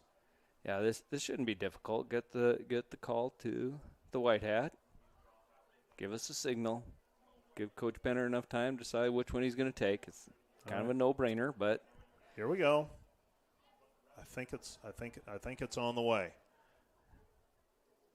Maybe. A lot of pointing. We've got sideline. We've got in the backfield. Yep. So we had an illegal substitution. Did we have? Well, they called 12 players on the field. Yeah. First down and 5. I'm not going to try to. Yeah, we're in good spot here. Yep. First down and 5 at the 29. Dordt saw the Colson Cruz, the experienced quarterback, recognized, had an advantage, took a shot down the field. It was intercepted, but ends up being a penalty. So first down and 5. Colson Cruz back to pass. Cruz steps out of the pocket. Colson is tripped up from behind. Nice tackle that time by Mount Marty's Kevion Rogers. Now we got to hurry back to the line of scrimmage. You don't want to use your last time out right here. Yeah, we're going into the wind as well. So second down and 5 at the 30. Clock will stop if Dordt gets the first down briefly till they get the chains reset. Busted play. Now Cruz is going to throw to the sideline, incomplete. It's going to be third down. And not the way you want to close the half right now. Defenders haven't been sharp on this set of downs, and we've got a flag as well. Got a flag over at the right at the 35-yard line. Offensive lineman downfield again. I think that was a called run play. It looked like McCoy was looking to went the opposite way of where the handoff was coming. So then it became a broken play. Yep, you called it. Ineligible man downfield. So the lineman creeping up, and now it's going to be second down and 11. 28 seconds remaining. Both teams have one timeout left. So you got another down to work with, but you've got less time, obviously. Yeah. Colson Cruz back to pass. Cruz steps up, throws to the sideline. Pass complete to Looker, and Looker gets out of bounds. Looker picks up a first down, he needed 11, he got 12, and that's a first down for the defenders and stops the clock. And Isaac Looker hasn't always had many targets. He's kind of the second or third guy in line, it seems, but he's made some good grabs for the defenders over the course of now 2 seasons of really playing in the regular rotation. Yeah, just a solid, great hands. He is a threat after the catch, too, and even on that play, he could have been driven back and the clock kept moving, but he was able to get the yards for the first down. Nice big target. Pass to the sideline. Snyder was in the neighborhood, and that's it. Over his head, out of play. It'll be second down. Second down and 10 at the 24. There's 18 seconds remaining. Dordt leading 13-6. And the clock now as much of an enemy as anything. And from this point, it would be a 40-yard field goal into the wind, and I'm not comfortable with that here this afternoon, judging by that PAT that we saw earlier. Second down and 10. I think you've got to get probably to the 15 to feel pretty good about your chance. Cruz scrambling. Cruz throws to the sideline, gets it complete to Williams. Williams runs through the tackler and is all the way down to the 10-yard line, and that is another Dordt first down. Now you're at least in field goal position. You've got one timeout remaining. You've got 10 seconds to work with. Yeah, and because you have that timeout, the run game isn't necessarily off the call sheet, right? You can run the ball, especially if this Mount Marty defense is thinking pass and we get them spread out a little bit. First down and goal to go at the 10. Back to pass is Cruz. Cruz steps up in the pocket. Pass to Looker. Incomplete. 6 seconds left. Take another shot before. Well, it's got to be almost identical. Yeah. Second down and goal to go. And the defenders, I think, are going to go for they're going to send the kick team onto the field and try to turn this into a 16-6 contest at halftime. Currently 13-6. This will be a 27-yard, 28-yarder into the wind. And it'll be out of the hold of Connor Stevens. Isaac Kakmarinsky is snapping. And we will have a timeout on the field. Timeout, Mount Marty. This timeout brought to you by Casey's Bakery. Find your favorite bakery products at caseysbakery.com. Back with more in a minute.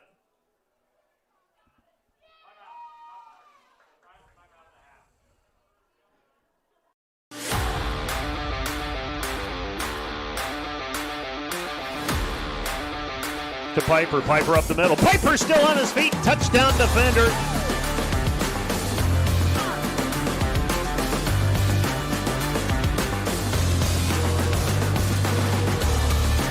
Cade Roar to the goal line. Touchdown defenders.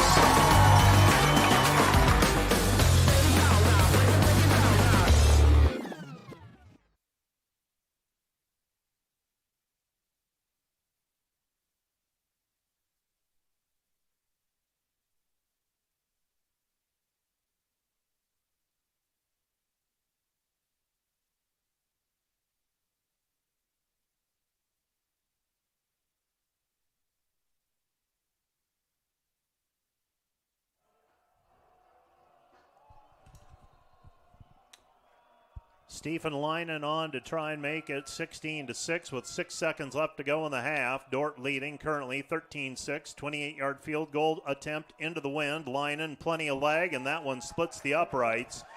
And that one had plenty of leg into the wind, so I take back what I said. We're probably a little more comfortable, 15 yards back, but Dordt in the process gets points, and that's a big deal heading into halftime. Absolutely, yeah. That's. Now Mount Marty's questioning if there should be time on the clock. We'll see if the full 6 seconds did or should have ticked. When is it dead? Exactly. Probably when it lands on the ground because you don't know what's going to happen. There was a lot of hang time, and there was they're going to say half is over. Yep. So the defenders will take a 16-6 lead into the halftime locker room. All in all, Kyle, not a bad first half for the defenders. You take away that first drive, defense has really played well, and the offense has been able to move the football. Yeah, a few defensive adjustments after that first series by the Mount Marty offense, and defense really, after that first series, playing solid football, causing a turnover, forcing Mount Marty to punt here late and being able to put together a scoring drive to make it a 2-score game. Now we are going to try something different here at halftime. We're going to keep it right here. We're going to have the cheer and dance performance. We're going to have that. They're going to have that on the live stream, and we'll talk a little bit about the recap of the first half of play. While that happens and you're able to watch that on your screen, We alluded to it. The Lancers started the game, took the football from their own 25-yard line, marched 15 plays and 75 yards, and took over 9 minutes off of the clock in the process. The point after was blocked by Colson Queering, and the defenders led 6-0. Dordt answered with their own 15-play drive, going 67 yards. Stephen Linen's point after was good. Dordt led 7-6. A Colson Cruz 9-yard touchdown run culminated a 3-play 21-yard drive that was precipitated by Isaac Kakmarinsky and his interception of a tipped pass. The defenders also turned the ball over on downs inside the 10 in that time frame and then closed the half after a punt. They're able to move the football down to the 10-yard line. Stephen Linen, a 28-yard field goal into the wind, makes it 16-6. The defenders, Colson Cruz, 4 of 10 passing for 47 yards. 2 completions to Isaac Looker for 23 yards. Brett Williams and Thomas Fritz with 13 and 11 yards respectively on 1 catch each. Thomas Fritz, 6 carries, 47 yards. Preston McCoy, 4 carries, 38 yards. Colson Cruz, 9 carries, 22 yards. Brendan Piper, 6 carries and 19 yards. For the Mount Marty Lancers, Rugby Riken, 7 of 12 passing, 55 yards and a touchdown. Malachi Hartz, 4 carries, 15 yards. Kyle Hirsch, 5 carries, 14 yards. Hirsch also with 5 catches and 39 yards. The defenders with an interception by Isaac Kakmarinsky. And Evan Mills and Cole Johnson with 1 pass breakup each. Tackles, David Bowman, 4 tackles. Ethan Mills and Isaac Kakmarinsky both with 3 tackles apiece. Queering and Stewart each had a tackle for a loss that were solo tackles. Brown, 5 tackles for the Lancers, and Oliver also with 5 tackles. They had tackles for loss from Rogers and from Dickey. Total numbers, Mount Marty, 7 first downs, Dordt 15 first downs. The defenders, total of 182 yards on 39 plays. Mount Marty, 25 plays for 100 yards. So you take away that first drive where they went 15 and 75. The rest of the way they go 10 plays for 25 yards. So pretty good job defensively by Dordt. Dordt, 135 yards on the ground, 45 in the air, and 47 yards, 135 on the ground. Mount Marty, 45 on the ground. Dordt, 47 in the air. Mount Marty, 55 in the air. Dordt, all that leads to a 16-6 lead, and not a bad first half of football for the defenders here this afternoon, with a lot of question marks coming into the contest. Yeah, I mean, when you have some different faces on the field, you wonder how those guys are going to react, and I think we pretty much knew what we would get from Cruz, just solid play, and yeah, his completion percentage not great, 4 out of 10, but you got to look at some really smart throwaways in that, where you see an inexperienced quarterback sometimes trying to do a little bit too much. Cruz was able to throw it away when he needed to. Had some really big completions there in the first half, and pretty solid play. So that is going to do it for a wrap-up of the first half of play. Nathan Brook back at the KIHK studios. We're going to take a 3-minute break here, and we'll be back. And it'll be Preston McCoy, our halftime interview. He is a senior from Galva, Iowa. We'll be back with that in 3 minutes.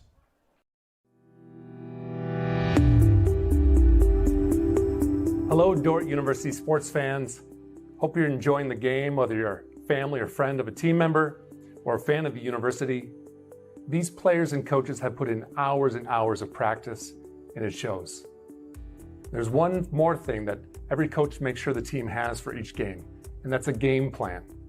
And no matter the outcome of the game, there's tremendous value in growth in working together as a team to execute that game plan. What about you? Do you have a game plan for your financial life? Or are you so busy with everything else that life throws your way? If you don't have either the time or the desire to spend hours and hours learning and keeping up with the changing rules in the financial world, and then figuring out how that applies specifically to your financial life, you don't have to do it alone. For over 40 years, the planning firm here in Sioux Center has been helping households build and execute their financial game plans on all the things more important than money. I'm Tom DeYoung, president of the planning firm. Check us out on the web or social media, or schedule a complimentary Discover meeting to see how a financial game plan might benefit you. We'll help you build your financial game plan on all the things in your life more important than finances, while being a good steward of the resources God has entrusted to your care. And check out our Money Concepts Radio podcast at moneyconceptsradio.com or on your favorite podcast app, where we dive into relevant financial planning topics to bring clarity to the often confusing, ever-changing rules of the game in the financial world.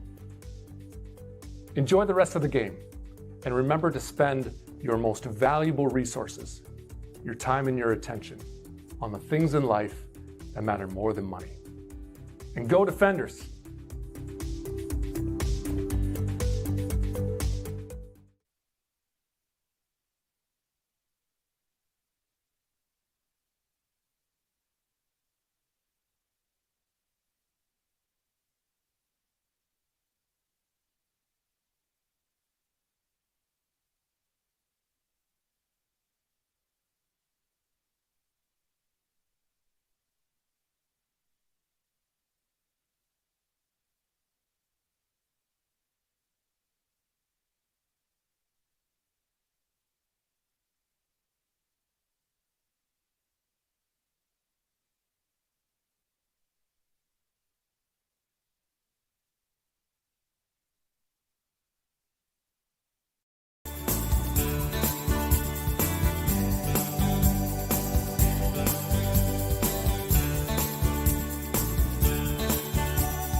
At halftime of this afternoon's contest, Dordt versus Mount Marty, and Preston McCoy is the subject of today's halftime senior highlight.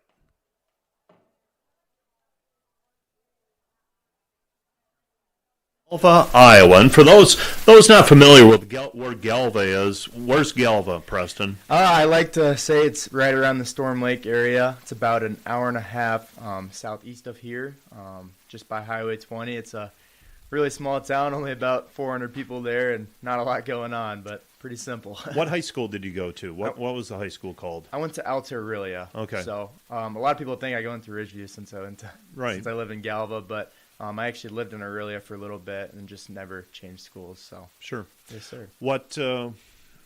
How did Dordt find you? You find Dordt? How did that work? Yeah, so I actually Dordt was pretty late into high school when I even heard about it or thought about going to Dordt. I was always kind of a guy that wasn't planning on playing sports in college. Was gonna go to a big state school. Like, dream was always going to down south and just kind of getting out of Iowa. But yeah, I don't know. What changed your mind? I think just the people when I came on a visit. I feel like God moved me when I stepped on campus. I felt like I was part of something. I feel like everyone was very intentional with their communication, messages, and had a friend, Cade Rohr, who was an alumni. So he kind of helped show me like what the Fender Way is, and I just really fell in love with the campus, the professors, and all that. And it seemed like there was a ton of opportunity here to grow. And yeah. Who were the coaches at the time that reached out to you? Who was involved in your recruitment? So the main coach that recruited me was Coach McCormick. Okay. And then he kind of got me to meet with Coach Knobloch, who was the running back coach at the time. And yeah, I got to talk to all the coaches and really loved all of them. And yeah, they gave me a lot of good advice during the recruiting process. And yeah, I feel like they really got to know me on a personal level, which was different than some of the other schools that I was interested in. Talk about, have you traveled with the team since you were a freshman? Were you returning kicks already as a freshman? I wasn't returning. I take that back. Freshman, kind of middle of the year, I started returning some kicks. Yeah. I did start traveling right away, just getting in on some special team stuff. And as far as running backs, we were true triple option at that point. We hadn't really gotten to the RPO stuff that much, so we were rotating 2-3 backs a game all the time. So kind of found myself with some injuries and stuff that I was able to kind of jump in and get started early on. So you're always that guy that is right there. Mm-hmm. You've always got to be ready. Yes, How do you stay ready, Preston? You know, I fell in love with that role, kind of just being that next man up mentality, whether it be special teams or running back. I feel like I can provide to the team in many ways, and I feel like even in high school, that kind of started out just always being ready, because you never know if you're going to get an opportunity or not, and you know, if you do get that opportunity, you want to make the most out of it. So I just always kind of train my mindset to just stay ready, be in the moment, be where my feet are. Yeah. So. You're running back. You are in the game. You've got Ethan Hansen and Ethan Hoyer on the left. You got Joel Akers at center. You get the handoff. They throw blocks for you. What's it feel like to get through that first burst? You're on your feet and you've got some space 3 yards beyond the line of scrimmage. What does that feel like? Yeah, it's awesome. Those guys, they get so much push up front. Like, they make our job so much easier. We don't even really have to look at that first line of defense much. It's more of just a feel thing, and then our eyes are pretty much just on the secondary at that point. Like, we're just to the point where we can trust those guys, Hansen and Hoyer. They've been around for a while now, so it's just second nature to them. And we can just they open up holes on every play, it seems like, and there's somewhere to run, and that's just kind of a feeling thing. And we've had so many reps with them, and it's just natural at this point. It kind of feels like.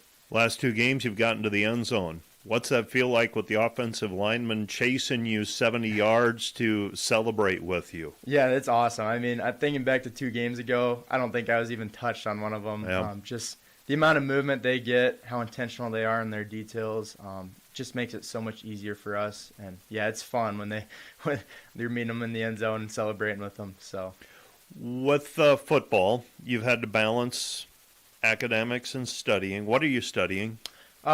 Studying business marketing. Okay. So. Has it always been business marketing? Did you have to figure some things out? Yeah, it's kind of weird. So coming out of high school, I always wanted to be a radiologist, and so it's a big swing. My interest definitely turned. I think for me, I've always been an entrepreneur. I have 2 small businesses. I got a power washing business and then a detailing business. So I've always kind of just wanted to be in that business sphere. And I love the finance side. I like the marketing side, the management side. I just think there's a lot of opportunity in business. And so my interest definitely switched when I came to Dordt, just meeting with some of the business professors. Because freshman year, I didn't truly know what I wanted to do yet, but it's just kind of what, I fell in love with. Tell me about the power washing business. That intrigues me. Yeah, so 3 years ago, so it's actually my sophomore year of high school. Sophomore year of college. Okay. I started that. Me and a buddy from Concordia, actually. He went to my same high school. I kind of started out just seeing stuff on social media. I was like, oh, yeah, that could be a good side hustle. And, started getting the equipment, started kind of doing smaller jobs residentially, just doing the neighbors, not charging them much, but just trying to get my foot in the door. Just be out there and just get out there. And, it kind of took off. Started doing more commercial projects, doing banks and condominiums. You do hog houses? Yep. So we try and stay away from them as much as we can, because it's definitely not fun, and you smell it for the next 2 weeks. Yep. But yeah, it's that power washing. It's been so much fun. And yeah, we've been doing a lot of jobs up at the lakes. In Storm Lake, there's a lot of opportunities there as well. So yeah, it's just something that's fun to do on the side. So, well, you're talking to somebody who is an expert hog confinement power washer in high school and college. That's awesome. Yeah. So, I also found out very quickly I did not want to do that all the time. Yeah. It wasn't bad for side hustle, but so you figure those things out. Who are some of the professors, coaches who have impacted you while you're here at Dordt? Professors for sure. Dale Zevenbergen, he's a big one. He was my advisor these 4 years. And yeah, he just has so much experience. He always talks about, he's the Pella guy, that's what we refer to him as. And just through his classes, just through chatting with him one-on-one, he's really kind of helped me see the big picture of what my career could look like. He's given me a ton of opportunities. And then coaches, I think all of them have impacted me in some way. Specifically, I mean, Coach Penner, his messages are just so meaningful and impactful. And Coach Knobloch was a big one as my running back coach the first couple of years. He's been a big part of my college career, and then Coach Junglin, the OC, like they all just work so good together. And then I just think teammates and guys like the alumni like Nick Wellen and Anthony Trojan, guys like that, they just really paved the way for us and made it easy to fit in, made you feel like a family. So, yeah, there's a ton of people that have impacted me on this journey. How have you've come, it's been quite a journey for you in terms of thinking in high school, okay, I'm not sure I'm going to keep playing football. And I want to go somewhere else, and I want to go to a larger school, for instance, and suddenly you're in Sioux Center at a relatively small school playing football. How have you changed from the time you were that junior and senior in high school till now? Have you ever stopped and paused and thought about that? Yeah, I think there's many ways I've changed. I think, for one, my faith has changed a huge amount. I think in high school I was really focused on just like the future, what I was going to do. Started thinking when I first came into college, I was really just focused on football at that point, trying to earn a spot on the bus, trying to get reps. But then I think throughout this last 4 years, it's really changed, and I think there's more purpose behind what I do, and I've kind of came to this understanding that what I do does impact others. I can serve through football, and I just think integrating faith in sports and in the classroom has just changed me in so many ways that I don't know if I would have gotten that same experience if I would have went to a state school or something like that, where they're not as intentional or purposeful, especially on a personal level like they are here at Dordt. Now you transition to something different again. You're graduating in December. Yes, You're sir. one of those guys getting done Yep. in 7 semesters. Some take 9, some takes 10. You're taking 7. What does the future look like for you? What are you thinking about? Yeah, so I did an internship this summer as a commodity broker for a company called Logic Ag Marketing, and I was blessed at the end of summer. They offered me a job, and I just kind of took it right away. So basically what that means, I'm going to be managing farmers' risk in the market. That's kind of the main thing. So yeah, I'll start that in January, and yeah, it's going to be a lot of fun. I was able to make so many new relationships this summer with new clients, and it's a great group of guys that I'm going to be working with. So Excited about that opportunity? Super excited about it. Obviously, like, I'm going to take in these last few months of college, but yeah, I'm definitely in a good spot and feel good about what's to come. So That is Preston McCoy on our senior spotlight, and thanks, Preston, for talking with us, and we'll be kicking out a feature story on that interview and also on our podcast page as well in the next couple of days. And before we go any further, we want to run some highlights, and we have just a few. We have a minute or so for that, so we're going to get that taken care of now. And go ahead, Noah, in the truck, and go ahead and run those highlights. Brought to you by Hague Health Center, proudly serving your local community for nearly 60 years. With a commitment to healing body. Back to pass. Dordt pressuring. Pass to the Coy and the interview. And I just find it striking that it's a pretty common theme. And you are a high school football player. I played a little bit of basketball. It's a really big deal when you're 17 and 18 years old, and you end up finding your identity sometimes in those things. And invariably, it seems like you say, how have you changed? It seems like there's a light bulb that goes off with a lot of these kids by the time they hit 22 years old. Absolutely, yeah. And Preston is a great example. He's set up for life after college, and super impressive young man being able to finish in 3.5 years, and a couple part-time jobs, own a business, play some football. Yeah, head back to Ida County and do some great things there.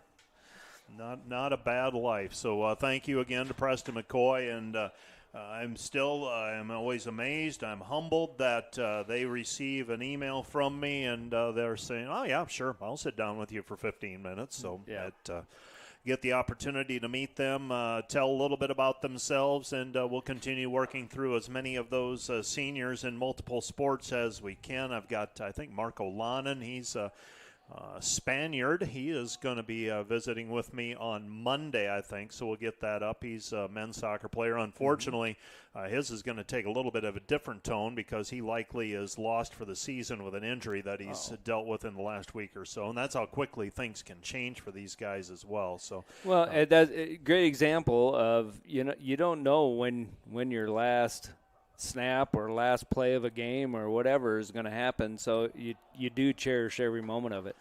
We still have the wind, so they're going to hold the ball on the tee, and the Dordt defenders will get the football to start the second half with a 2-score lead at the moment, 16-6. Getting that field goal late in the first half, and we are underway with the second half. Short kickoff. This will be taken by Valverde at the 5. He's out to the 10, to the 15, to the 20. 25. He's got room to run. 30, 40. Breaks a tackle. 45, and across midfield to the 48-yard line. And I know I'm negative sometime. I'm scanning the field. You always look for the yellow flag, right? Yep, but great return by Keenan Valverde, and one man away from breaking it. Absolutely, yeah. Was able to make the kicker miss, but some other pursuit was there to make the tackle. But, how many times have we talked about wanting to see him get an opportunity? So it was fun to get a big return there. First down and 10 for the defenders at the 48-yard line. Thomas Fritz in motion. Colson Cruz hands it off. McCoy, the ball carrier, and Preston McCoy inside the 45 down to the 44-yard line. Picks up 4 yards on the play. It will be second down and 6, and it appears that Preston McCoy earning a little bit of, at halftime, coaches, I would imagine, huddle up. And do they talk about that and say, who are we going to give reps to in the second half? Absolutely. You talk about, who's got the hot hand, who's doing some things really well, who's feeling it. And obviously Preston was doing some nice things in the first half, and it's great to have weapons, and he's in there getting his shot here in the second half as well. They hand it off to McCoy. McCoy, right side of the line, stays on his feet and struggles forward very near a first down, carrying a tackler with him. Brock Lubbers was along for the ride, and they're going to signal first down for the defenders. Yeah, and that's what I love about that play there. I mean, basically Preston stopped right at the line of scrimmage, but he was able to slide off to his left and drag a would-be tackler for the first down. I asked him what's it like running behind Ethan Hoyer and Ethan Hansen on the left side. That's so easy to pick out, and he said they've got so much experience. He said you just tuck in behind and you go, and that time took a little while to get there. Joel Akers helping pave the way as well. Here's Colson Cruz, pitches over to Fritz. Fritz gets a block up the sideline, tightrope walk to the 30, 20, 15, 10, 5. Touchdown defenders. I'm watching if he stepped out of bounds, and there's no signal. Touchdown Dordt. I don't know how he stayed in bounds, but he did. And looking at the Mount Marty corner, he's wondering how he stayed in bound as well, because he felt like he was right on the sideline, but was able to tiptoe and jump over a leg and get there.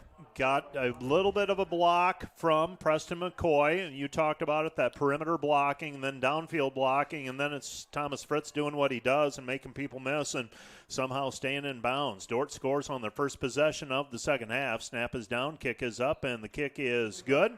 And Stephen Leinen gives Dordt a 23-6 lead after the touchdown run by Thomas Fritz. Dordt leads by 17. As we're early in the second half, let's take a 1-minute break. You're listening to Dordt Football on KIHK and the Dordt Media Network. Back with more in a minute. Broadcast brought to you by Joyner and Zwart Dentistry, providing implants, dentures, and dental care for your whole family in a modern and friendly atmosphere. Dordt is a place where students flourish.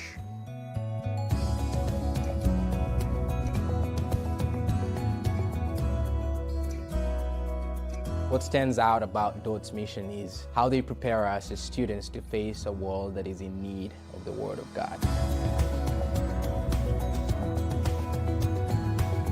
We are seeking to embody discipleship. What does it mean to faithfully follow Jesus?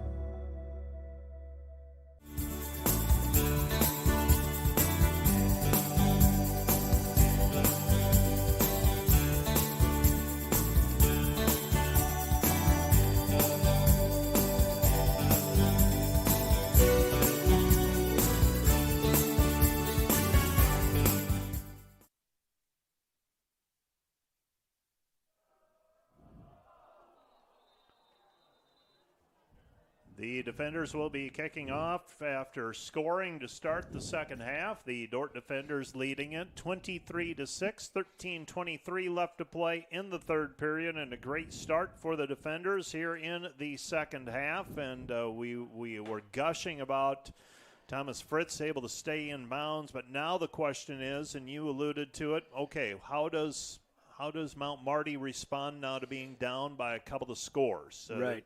A lot of football to be played, but you can't afford to do what they have the last basically quarter and a half. Exactly. Yeah, this is going to show a lot about their character and where they're at. And just a tough break there. You had two returners hit each other and knock each other down, so the ball's inside the 10, I believe. Jershawn Phillips fielded it. Jacob Carbajal was there. They get tangled up. They don't turn it over, but the return man basically stopped by his own man. Saw Iowa State a few years ago, something like that on a punt. So it happens. It happens. Every level. First down and 10 for the Lancers at their own 8-yard line. Poor field position to start with for Mount Marty. They have had some success. They are moving with the wind. Their most successful drive to start the game, though, was into the wind. Since then, though, have been limited. Officially for the defenders, Thomas Fritz, that was a 38-yard touchdown run. Thomas now with 85 yards rushing on 7 carries. I think we need to swap out a ball here, the officials. Yeah, how does that work? You kick off with your kicker kicks off with his ball, and then Correct. You swap it out with the Mount Marty. Mount Marty brings their own set, and they get the correct ball on the field. First down and 10 at their own 8-yard line. Riken has taken every snap for Mount Marty thus far this season through 6 games. Handed off on the sweep to Hirsch. Hirsch play stretched out to the sideline, and no room for him to plant and move upfield. Knocked out of bounds after a 1 or 2 yard gain. Yeah, get him going laterally, and good job by the defensive unit just stretching that out, forcing him all the way to the sideline. Gave him no seam to plant the foot and get vertical. So nice job by the defense there. We're going to keep an eye on some of those scores from the conference as the afternoon progresses. I'm curious how that Morningside Northwestern game is going in Orange City. Still 7-7 in the third quarter. Keeping an eye on that one. Pass to the sideline is in and out of the hands, and you talked about it earlier when Dordt had one in the hands, and you want to come away with a catch. That time Jackson Wachholtz up the sideline. Might have led him into the foul, out of bound to the boundary, but hit him in the hands and he drops it. Yeah, and probably a little bit overthrown. It would have been a difficult catch, but like you said, the hands are on the ball, so you want your receiver to come up with the ball. Kind of threw it in that cover 2 hole there behind the corner. Safety's not able to get over to it. Mount Marty may come back to that route at some point. Third down and 7. Back to pass is Riken. Riken on the pass, and it's incomplete. Knocked down by McCullough, intended for Rodney Broadnax. And McCullough that time from the safety coming up, seeing the ball, playing the ball, and knocking it away. And it'll be 4th down, and Mount Marty now punting with the wind. And Dordt's had pretty good field position recently in similar situations. Yeah, we mentioned it before. The punter for Mount Marty doesn't necessarily have a great average. Doesn't punt a lot. They go for it so often on 4th down. Obviously, they can't hear, so punting away. That's a wobbler, and Valverde, he wants it. He's got it at the 45-yard line on Mount Marty to the 40. Makes a man miss. He's got a block. Comes back to the 30. 25-20, 15, hurdles a man, still on his feet. Inside the 15, down to the 10-yard line. Normally I say don't hurdle. Bad things happen, but that time he's able to come down on his feet, picks up another 5 yards on the play, and sets up a good field position for the Dordt offense. Yeah, would-be tackler ended up grabbing air there as Valverde was able to get over top of that coverage player and get an extra 10, 15 yards out of the return. I'll tell you what, he's got guts. Well, and you have no fear. No fear, and you have to as a punt returner. He knew he had room there. The trajectory of that punt a little bit lower and wasn't in the air real long, so he knew he had time to make the catch and made something good happen. First down goal to go at the 10. This is Cruz. Cruz is going to be bottled up inside the 10 down at the 7 or 8 yard line. It'll be second down and goal to go now at the 8 yard line. And, well, we've talked about Keenan having opportunities, and he's gotten a couple here today. And here in the second half, he has set Dordt up in tremendous field position, once on a kick return and the other on the punt return. Yeah, he's just an electric player. You love to see his hands on the ball because it's pretty exciting when he gets his opportunities. Someone pointed out to me, I'll continue the thought in a moment. Cruz turns, hands it off. McCoy inside the 5. And it'll be third down and goal to go at the 5. They said, as good as Dordt's offense has been and as good as the defense have been, he said, you don't think about the special teams and how dangerous they are receiving the ball and how potent they are kicking the ball. Well, and it's we often, some of us old coaches talk about it being a third of the game, and obviously you're not spending a third of your plays in special teams, but it is a vital part of the game, and to have the luxury of great return guys and solid kicking game, that's super important. Third and goal to go. Cruz makes a man miss inside the 5, down to about the 3 yard line. It's going to be decision time now for the defenders. 4th down and 3, and I think they're going to take the 3. Yeah, I think you got to take the points at this point in the ball game. We saw it earlier where we went for it down here, but you could stretch this out to a 26-6 ball game. I think you got to take the points. So 4th down and goal to go from the 4 is the line of scrimmage.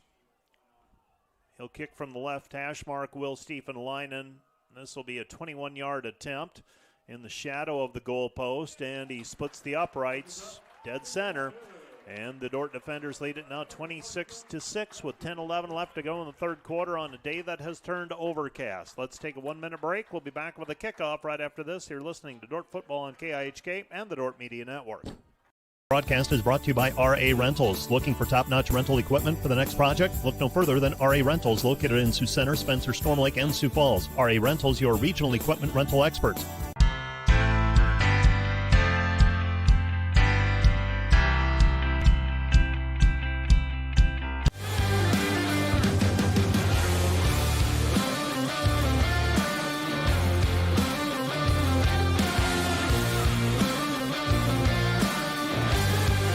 Today's broadcast brought to you by Eric Rankin, a proud sponsor of Dordt University Defender Athletics. For all your investment needs, call 712-722-0618 or visit edwardjones.com. Edward Jones, SPIC.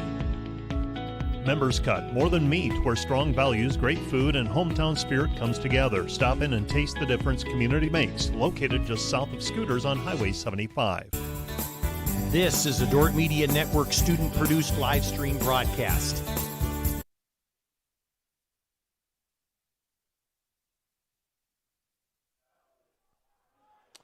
The defenders kicking off, and it's taken at the 12-yard line out to the 15, to the 20, to the 25, 30. Still on his feet is the return man, Carbajal. And Mount Marty with their best field position in a while, starting out at their own 32-yard line, 1st down and 10. On the soccer pitch, the defenders with another tie. Their 5th of the season, 3rd in conference play, 2-2. Anton Forsch off an assist from Tate Hansen. Make it a 2-2 tie. to end regulation. So Eric Bordeaux and the defenders salvaging a point out of that in terms of conference standings. Rugby Riken turns, hands, gives to Hart. Hart's the ball carrier, and Hart's a little bit of room to work. He's got a 5-yard pickup on the play. It'll be 2nd down and 5. Mount Marty's kind of gone away from the running game recently, and now they maybe coming back to it here, trailing 26-6. Still plenty of time, a lot of football to be played. Yeah, and I would imagine, on their sideline, they were just, hey, let's get back to what we've done well. Now Dordt defense stiffens and stops for a 1 or 2 yard loss. So Malachi Hart's on the carry, nothing there, and I saw Zach Queering there, big number 9. He was one of the first players there. Caleb Wyenberg was there, and the Dordt defense, and maybe there's a reason Mount Marty has not been running the ball much as of late. Might be the run defense by the defenders. Seaman Stewart back in the ball game after getting shaken up in the first half. That's good to see. Actually, a loss of 1 on the play. It'll be 3rd down and 6. Hartz is in the backfield. Riken back to pass. Riken steps up in the pocket. Pass over the middle is complete and close to a 1st down. And dragged down by his arm. It's going to be very near the 1st down marker, and they'll give him a 1st down on the play. It'll be 1st down and 10 for the Lancers. Well, and this is what they had success with on their very first drive is when they've gone to the passing game, if they're hitting the underneath routes and just trying to get some yards after the catch, that's what they had success with early and picking up a 1st down on that play. So 1st down and 10 for the Lancers after picking up the 1st down. They turn, hand, give to Hartz. Hartz the ball carrier, and Hartz picks up 7 on the play. Out near the midfield stripe, it'll be 2nd down and 3. Lancers with it. 8:12 left to play in the 3rd period. Well, if you're Dordt, you can ill afford to relax. It's a 3-score difference, and there's plenty of time to have 3 possessions yet in this one. Handoff goes to Hartz. Hartz, second effort, maybe picks up a yard. Well, very close pretty to the generous first down. spot, I think. I thought he was stopped at about the 49. They're going to mark him at the 47, and that's enough for a 1st down. And I hear a little bit of a ooh from the crowd. Yeah, that was very generous on the spot there. And Coach Penner was in the ear of the side judge here, the line judge, expressing his displeasure with that spot. But, yep, now you got to stiffen up here defensively. 1st down and 10. Warriors have it in Dordt territory for the first time in a long time. Jack Rowland takes a spot on the left side of the line. They pitch it left side. This is Hirsch. Hirsch running the wrong way, and Hirsch is going to struggle trying to get back to the line of scrimmage. Was that Ethan Mills or Colson Queering blowing up the play? I think it was number 4, Colson Queering, giving chase and stretching the play out. And didn't get back to the line of scrimmage. Steps out of bounds, actually a loss of 3 on the play. So it's generous on one end, and then I thought he got back very near the stick, but they mark him out of bounds at the midfield stripe, 2nd down and 13. And now Mount Marty's off schedule. Let's see what they do here. 2nd down and 13. Riken takes the snap. Back to pass, steps up in the pocket, pass over the middle is complete down to the 30-yard line. So a 20-yard gain on the play, longest pass play of the day for the Lancers on the completion to Jackson Wachholtz. And it'll be 1st down and 10 for the Lancers at the Dordt 31-yard line. Yeah, probably the best pass of the day for Reich, and he got a little extra zip on that. Found his guy downfield. Didn't have a huge window to throw it through, but was able to get it there for the completion. 1st down and 10 for the Lancers. 6 minutes left to go in the the 3rd period. A little bit of movement on the right side of the line. They were quick off the ball there. Weinberg giving chase, and pass falls incomplete. Dordt crowd wanted to hold as well. Looked like Desmond Taylor Jr. on the offensive line for the Lancers had fistful of jersey, as it is. Pass falls incomplete. It'll be 2nd down and 10, and I don't think the Lancers are thinking about 3 at this point yet. They're facing 2nd and 10, try to keep the drive going, trying to find the end zone. They got there on their first drive of the game and have not had much success on offense up to this point. Now they have moved the football from in their own territory. They fake the handoff, back to pass, and Riken hit as he throws it, completes a beauty times it out and finds Jackson Wachholtz, and that's a beauty of a pass by Riken. Under pressure, hit as he throws it, and completes a 31-yard touchdown pass. Yeah, give Riken credit. He stood in there and was able to get that downfield because he had good pressure, was hit on the throw. But, yeah, middle of the field was wide open, and a wide receiver running wide open, and, yeah, he was able to make that connection for the score. A little bit of football yet to be played. 5:49 left to play in the third quarter. Dordt leading 26-12. Dort's gotten a couple of field goals. Lancers, point after try. Snap is down. Kick is up, and the kick is through the uprights. And the Lancers are back to within 26-13, so a 13-point difference. Mount Marty kicking off when we resume play right after this. This is Dordt football on KIHK and the Dordt Media Network. Back with more in a minute. Broadcast is brought to you by RA Rentals. Looking for top-notch rental equipment for the next project? Look no further than RA Rentals, located in Sioux Center, Spencer, Storm Lake, and Sioux Falls. RA Rentals, your regional equipment rental experts. Discover more than just inventory, service, and financing for Ford models. Mao Motor Company is committed to exceptional customer service. Mao Motor on Highway 75 North in Sioux Center. Online, maomotor.com. Today's broadcast brought to you by Hague Health Center, proudly serving your local community for nearly 60 years with a commitment to healing body, mind, and spirit.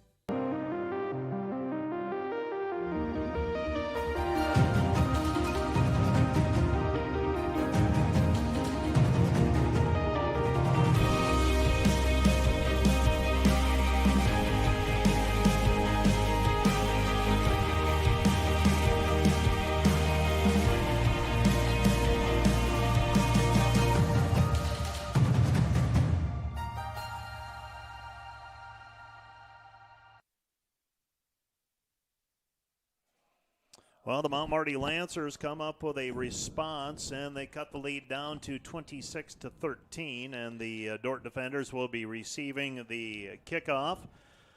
Doing the honors will be Camden Vance. Vance has punted and kicked off, and he has had a point after blocked. He almost had another one blocked moments ago, but he got that one through the uprights. And right now the Lancers back to within a couple of scores. Valverde's going to let this one bounce through the end zone, and that'll be a touchback, and the defenders will take over first down and 10 at their own 25-yard line. Great Plains Athletic Conference scores. Concordia leads Hastings early in the second half, 13-7. Midland over Briarcliff, 42-0. And it's Northwestern leading Morningside in Orange City right now, midway through the third period, 14-7. Men's soccer, Dordt tied with Doane. Picked up a point. They went 2-2. Anton Forsch with the couple of goals for the defenders. Dordt, their fourth tie of the season. They have 7 points. They're tied with Doane now for seventh place. Here comes Thomas Fritz up the left sideline, and Fritz, another big play, and Thomas Fritz. We talked about the depth that the defenders have had at running back. They have not had, probably in several years, have not had that bell cow, if you will, where you just hand it to them and you pound and pound and pound. But the depth has come into play, and again this afternoon, Thomas Fritz now up above 100 yards rushing. Yeah, between Fritz and McCoy, what he's been able to do today, you just reload and get different guys in the ball game, and they're all being productive. They pitch it over to Valverde. Valverde lowers his head down to the 42-yard line. And here, on a day like this, Kyle, where you probably don't feel like you've got all the cards in the deck for the defenders in terms of your offense, you have to, at some point, you're probably going to lean on this offensive line and say, okay, this is why you're here. Yeah, exactly. And, yeah, you're still got a two-score lead. You want to finish every offensive series with some points. But in the meantime, you want to drain that clock and keep that thing moving. So you need to pick up first downs. You need to be in second and manageable and third manageable and keep drives alive. Second down and 6 for the defenders in Mount Marty territory. Colson Cruz to the sideline. Pass is complete and forced out of bounds. That's a completion to Jake Vendong. Good to see Jake back and playing. He had that big catch against Northwestern. He's just been banged up all year. And a very potent receiver as well from Orange City. And Bandong makes the grab, pushed out of bounds at the 26-yard line, and a first down for the defenders. Well, and you get in a ball game like this, and you're relying on some different faces, some new guys on the field, but they're being productive, and they're getting some really important reps because I think every football team in the country right now is a little bit banged up, so you need to be able to reload. Colson Cruz hands it off to Preston McCoy, and McCoy – a shoestring away from breaking that one. We could see the alley right here, and he had room to run, and the only guy that got him, reached up, tripped him up, and it ends up being a 3-yard pickup on the play. It's 2nd down and 7. Yeah, that doesn't happen often to McCoy because those are those plays that you see him finishing in the end zone quite often. But, yeah, just wasn't able to slip that tackle. 2nd down and 7. They hand it off Velverty. Velverty spins away from a tackler. He's down to the 20-yard line, and that'll set up 3rd down and 3. 3rd and 3 for the defenders, leading 26-13. So my math, you really want a touchdown out of this one. You want to get, because you get a field goal, a lengthy field goal yet as well. Yeah, you want to keep this drive going. You want to keep this drive going. So if you don't pick up this first down, you at least want positive yards, and you'd like to be in a situation where you have to make that decision. 3rd down and 5. Cruz flush from the pocket. He's going to run for it. Got the first down and then some. Dodges a tackler into the end zone. Touchdown, Colson Cruz. Colson Cruz with his 3rd touchdown run of the day, and the Dordt defenders regain a 3-score lead at 32-13 and looking to stretch it to a 20-point advantage with Stephen Linen. And good piece of blocking by the defenders downfield. Yeah, great job, all the way around, but also just the quickness in that decision by Cruz. He drops back and he had the lane. Those are the kind where if you hesitate, that's when you get that shoestring tackle by a defensive lineman. That quick decision ended up with a huge play for the defenders. Stephen Linen splits the uprights, and the defenders trade a touchdown with Mount Marty. Mount Marty gets a touchdown moments ago. Dordt gets it back. Dordt leads 33-13, and the Dordt defenders with a 20-point lead late in the 3rd period. Let's take a 1-minute break, kicking off right after this. Broadcast brought to you by 712 Nutrition. Transform your health and wellness with 712 Nutrition. Stop in today for healthy, delicious protein shakes bundled with a supportive community. Start feeling your best today. Find furniture, mattresses, flooring, paint, and window treatments at your local Furniture Mart. They are family-owned and located in downtown Sioux Center. German Farmers Mutual, protecting the farm and home since 1891. Northwest Iowa's local insurance partner. Online at germanfarmers.com. Today's broadcast brought to you by Ployne Publishing, quality printing from design to delivery. The Greenhouse, located in Hall, Iowa, bringing you amazing coffee, energy drinks, breakfast, lunch, and so much more. A big city feel, only 10 minutes away from Sioux Center, with a 2nd location opening soon in Sanborn. Today's broadcast brought to you by Huber's Plumbing, Heating, and Air Conditioning of Orange City. Whether you're looking for repairs, replacement, or maintenance for your air conditioning or heating system, Huber's Plumbing, Heating, and Air Conditioning of Orange City will exceed your expectation. The defenders respond with a 75-yard touchdown drive, and now the Mount Marty Lancers will let it bounce. It's Carbajal. Carbajal tackled. And I believe that was Grady Knoll on the stop, the other number 10 for the defenders. It'll be 1st down and 10 for Mount Marty, and they're at their own 28-yard line. So 28-yard line, 1st down and 10 for the Lancers. Oh, back them up there, Mike. 23. Okay. 1st down and 10 at the 23. Yeah, any time you get your coverage team to make a play inside the 25, obviously everybody's goal is inside the 20, but inside the 25 is a success. 1st down and 10 for Riken. Riken swings it out left side over to Hirsch. Hirsch play stretched out to the sideline, and the Lancers, when they had success on that last drive, it was the middle of the field where things were open, and now they work the edges again, pick up 3 yards on the play. It'll be 2nd down and 7. Yeah, it was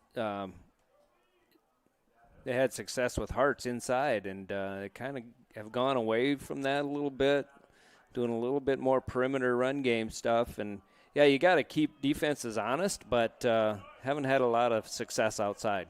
Back to pass is Reichen. Reichen flush from the pocket, and down he goes, and the Dordt defenders finally get their sack. And picking himself up off of the bottom of the pile is Derek Popp. Derek Popp providing the pressure. And the Dordt defenders, I believe Caleb Weinberg was there as well. And that's really a matter of everybody staying in their lanes and just not giving Reichen anywhere to scramble to. Yeah, he had nowhere to go.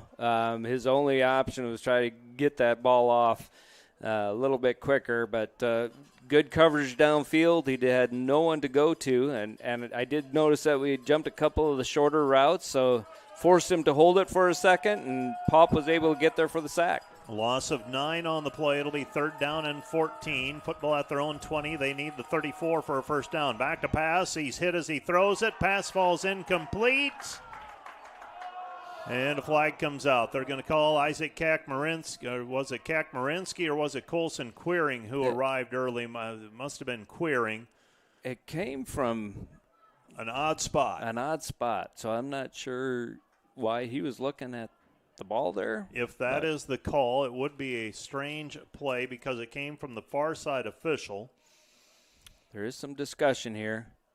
So maybe they have something else.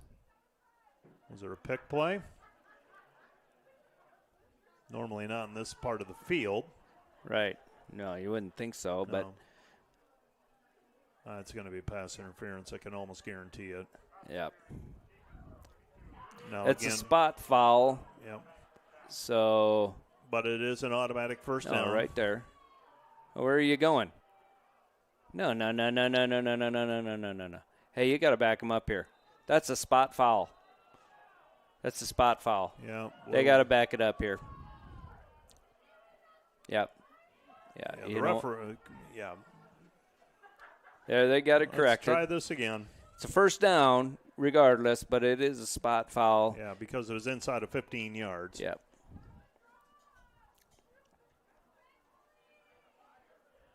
You can't have your cake and eat it too. So it gets awfully easy to pick up about. Well, they marked were it from the spot. The spot of the foul. Correct. I thought he had played it about as well as he could, and I'm sorry. I thought it was Kakmarinsky as it happened, but then I didn't spot him on the field afterwards. My natural thought was, well, Colson Queering was in the vicinity as well. I thought they played it pretty well. There was some contact. There was contact, but you're going after the ball, and yeah, we have as much right to it as the offensive receiver does. It was a close call. Yeah. First down and 10 for the Midland. Try that again. For the Mount Marty Lancers. We got Midland next week. First down and 10 at the 31-yard line. Back to pass is Reichen. Reichen under pressure. Dumps it off underneath the Hearts. Hearts with a head full of steam, and he Ball's out. Loses the football, and we've got a player down on the field as well. For the Dordt defenders, that first player took the brunt of the contact. Yeah, maybe shoulder. He's kind of holding his arm awkwardly. It's cold. No, I'm not going to guess on who it is at this point. Second down. It'll be second down and 5. So we have a timeout on the field. This timeout brought to you by Casey's Bakery. Find your favorite bakery products at caseysbakery.com. Let's take a 1-minute break. We'll be back with more right after this. Today's broadcast brought to you by Cruz & Cruz, PC, certified public accountants, offices in Sioux Center and Lamar's. Helping you attain your financial goals is their commitment. Today's broadcast brought to you by Joyner & Dordt Dentistry, providing implants, dentures, and dental care for your whole family in a modern and friendly atmosphere. Today's broadcast brought to you by Ski-Bout Window and Door, your local window experts. Whether you're building or replacing, Ski-Bout Window and Door has the products, people, and knowledge to get the job done right. See Ski-Bout and see the difference. NewTek is your partner for success when purchasing equipment for construction, manufacturing, agriculture, and other industries. Don't miss the opportunity to transform your business and redefine your productivity standards with NewTek. And today's live stream broadcast brought to you by Verhoof Automotive. Verhoof Automotive in Sioux Center is your local Chrysler, Dodge, Jeep, Ram, Chevrolet, and Buick dealer. Verhoof Automotive, worth the drive from anywhere.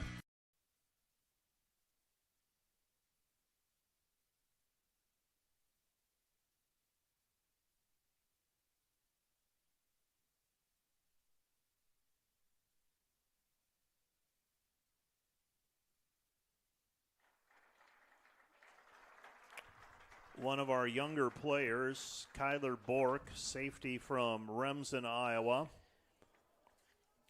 hurt on the play, and you start trying to play doctor up in the press box, and that's a dangerous thing to do. We can describe what we saw. There was a significant collision, and then he's coming off holding that right arm, or pardon me, his left arm, and I'm guessing that shoulder took the brunt of the collision, and they'll sort it out on the sideline. Good to see him walk off of the field under his own power, of course. And now Mount Marty facing 2nd down and 7 after that 3-yard pickup on the play. Back to pass is Reichen. Dordt giving chase, and he throws it intended for Hartz, incomplete.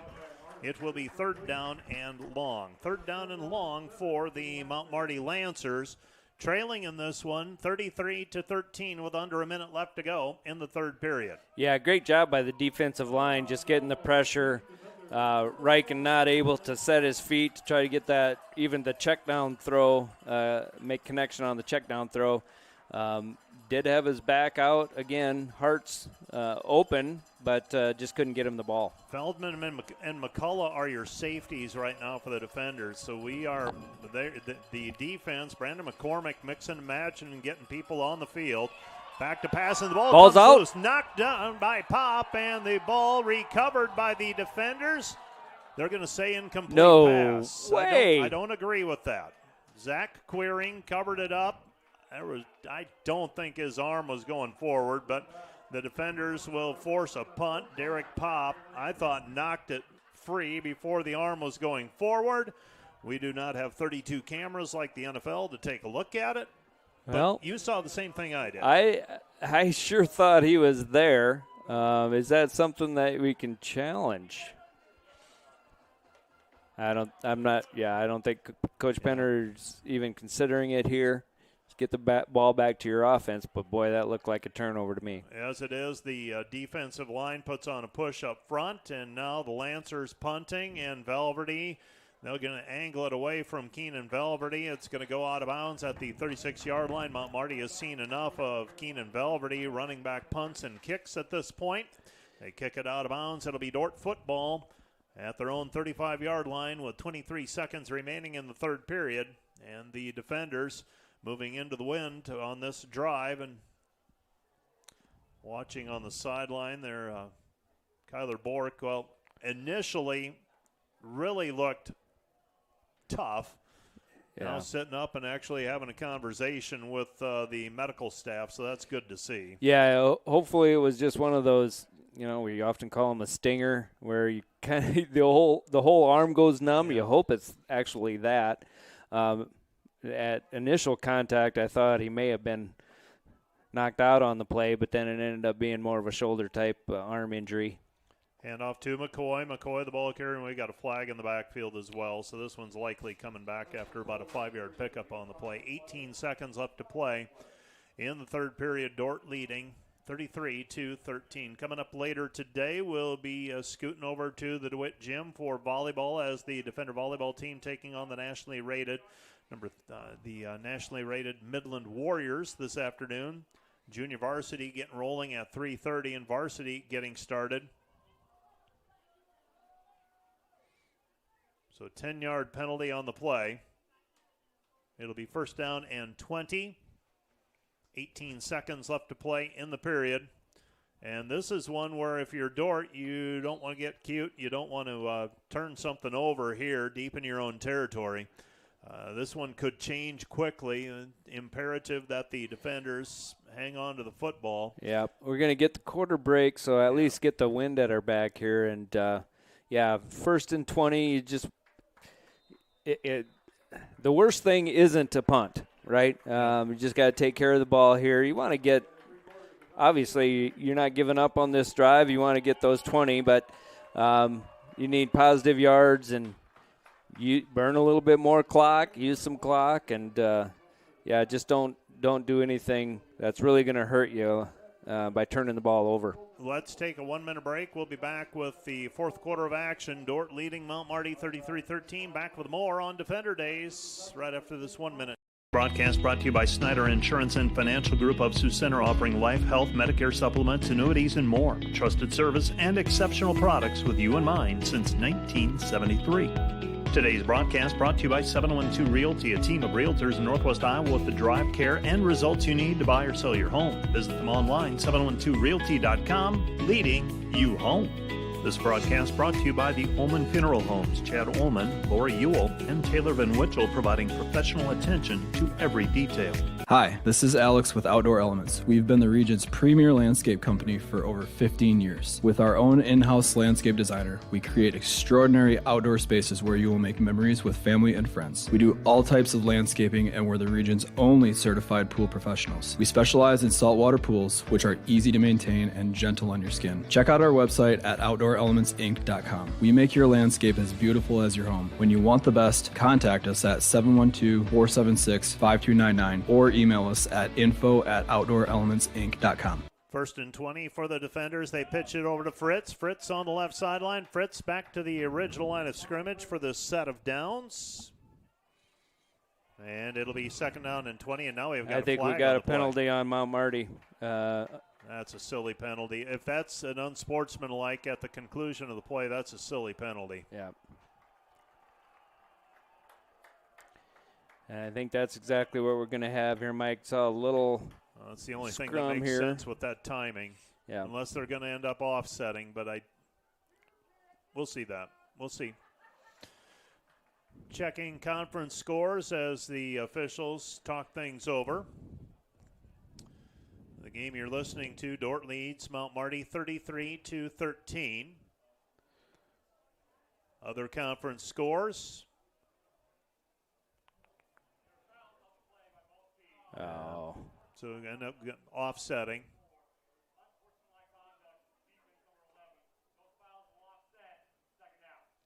Concordia leads Hastings 2014. Northwestern leads Morningside early in the fourth period. 10:55 left to go. It's still 14-7. And Midland shutting out Briarcliff 49-0. So Midland looks like they might be on a little bit of a roll coming into Sioux Center next Saturday. And that'll be a 1 o'clock kickoff, back-to-back home games for the Defenders. That'll be see if the Defenders can finish this one off and start thinking about Midland and what will be a critical matchup. And I believe that the games progressively get challenging as the year goes along. 2nd down and 14, so marked him out of bounds before he got back to the line of scrimmage. Back to pass is Velverty, pass deflected, and we've got almost a flag caught on the play as well. We got a pass interference, so I believe we do. And it'll be against Mount Marty. So Velverty, pass incomplete, intended for Looker, but we have a pass interference in all likelihood. And the officials will confer. It'll be an automatic first down if it is indeed the pass interference that we anticipate.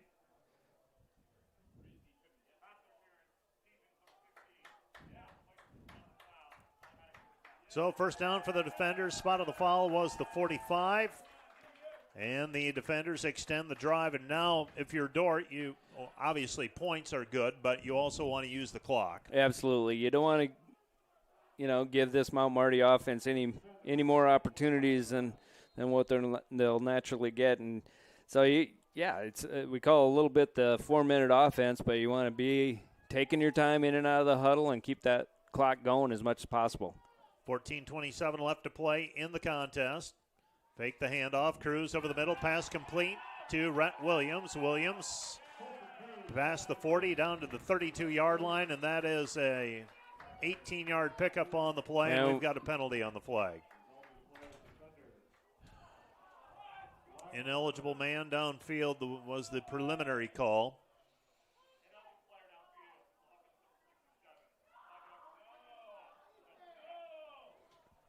So it'll be first down and long for the Defenders. That has been an issue on a few different occasions today, and unfortunately the defenders, that's a net loss of about 30 yards or so by the time it's all said and done. Well, and you know, I know offensive staff and Coach Penner are going to address this, but it's obviously being watched and being watched close, so you can't make it close, right? The ball's being thrown. We got to stay at the line of scrimmage. First down and 15. Handoff to McCoy. McCoy, the ball carrier. McCoy picks up 4 on the play. It'll be second down and 11. Second and 11 for the defenders. And the Dordt defenders, under 14 minutes to go in this one, leading by 3 scores. Earlier today we had swim, and the defenders defeat Iowa Lakes in that duel. Men's soccer ended up in a 2-2 tie with Doane.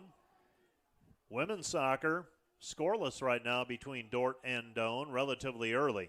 Pass to the sideline, incomplete, intended for Looker, and that'll bring up second down and 11. So the clock stops on the incomplete pass as well. It'll be third down and 11, beg your pardon. So third and 11. And the defenders with the wind at their back. They need 11 yards here to extend the drive. Need to get into Mount Marty territory to the 45-yard line. Double checking that women's score. That is indeed still scoreless. Over on the soccer pitch. Back to pass is Cruz. Cruz steps up in the pocket. He might scramble for it. He's going to try for it. We've got a flag on the play as well. There we got one on Mount Marty. We're going to have offsetting penalties. We're going to have a hold against the defenders. We're going to have, in all likelihood, an unsportsmanlike conduct, late hit against Mount Marty. I was just going to comment. Things are getting a little edgy. Yeah, and this is where both coaching staffs probably just need to have a little discussion with your guys. And you know, we talked about the late hit early in the first half. That's aggressive play. Anything late, away from the play, some things happening right now. Yeah, you just don't want to see those on the football field.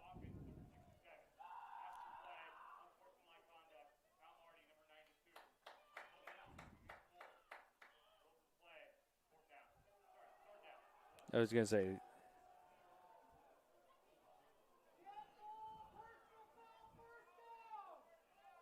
No, it's not going to be a first down, but this should be marked 5 yards in Dort's favor. Net, a 5-yard net for Dordt, I would think. Right. Yep. Those it should don't be 10 back. Because you got 10 back, 15 forward.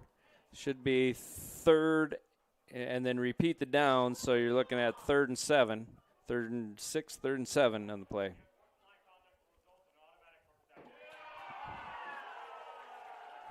Okay, they went backwards for the 10 for the holding. Now you got to turn around.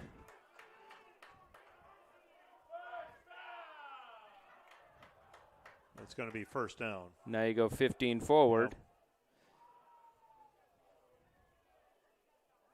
Well, Scott Kroll, our stat man, is getting a workout in the room next to us. Yes, he is. This is a challenge.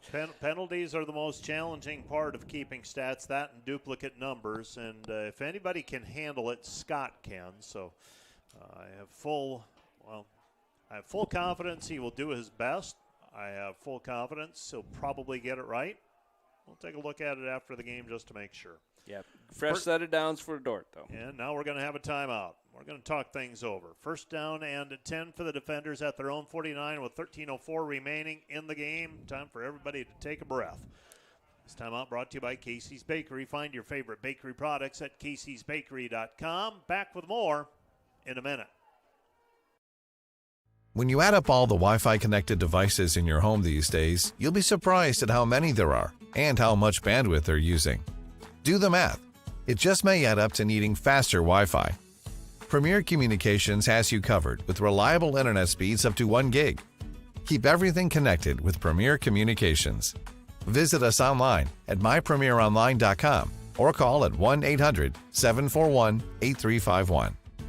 Premier Communications. Looking ahead. Dort's program is a little bit unique in that it's entirely online, but one of the unique pieces is that for every learning module in every single class, we have a synchronous class. Students get a chance to know each other, to interact with each other, to learn from each other. That opportunity is really valued by the students that are in the program. I enjoy that. I enjoy teaching those classes and getting to know those students, but also being able to bring in different people's experiences.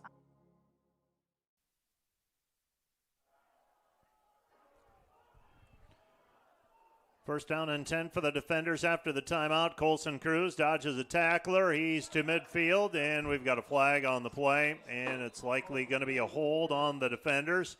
That one thrown back at the line of scrimmage, and things not going well for the defenders right now in terms of their penalties. Checking Northwestern and Morningside, 14-7 with 8:49 remaining. But it appears that Morningside is on the move. We've got a flag on the play here.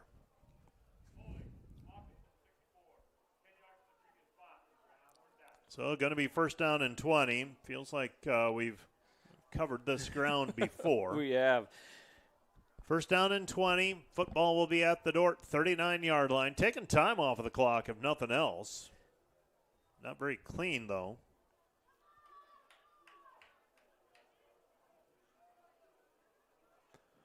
So first down and 20 with 12:55 left to play here in the fourth quarter.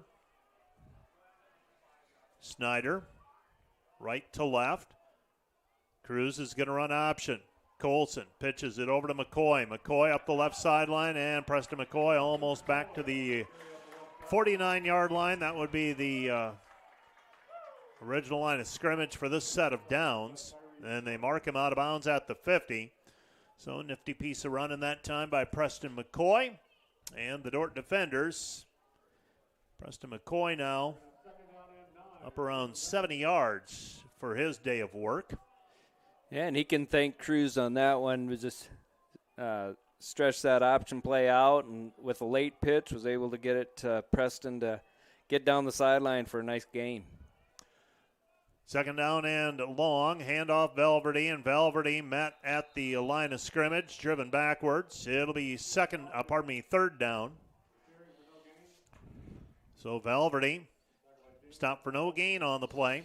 It'll be third down and long, and the defenders haven't had many of these situations.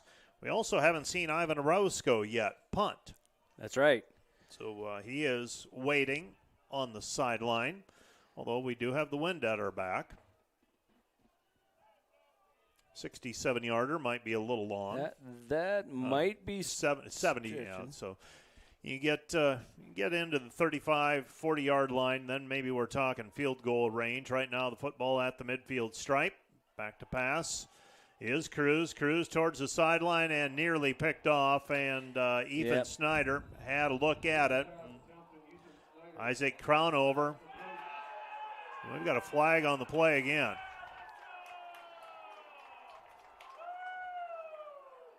I didn't see what was happening. It looked like we had offensive lineman and a defensive lineman engaged over at the on the numbers at the 40-yard line. Flag came out after the play. Boy, and that's a long ways away from where the play was happening. For sure. I mean, that.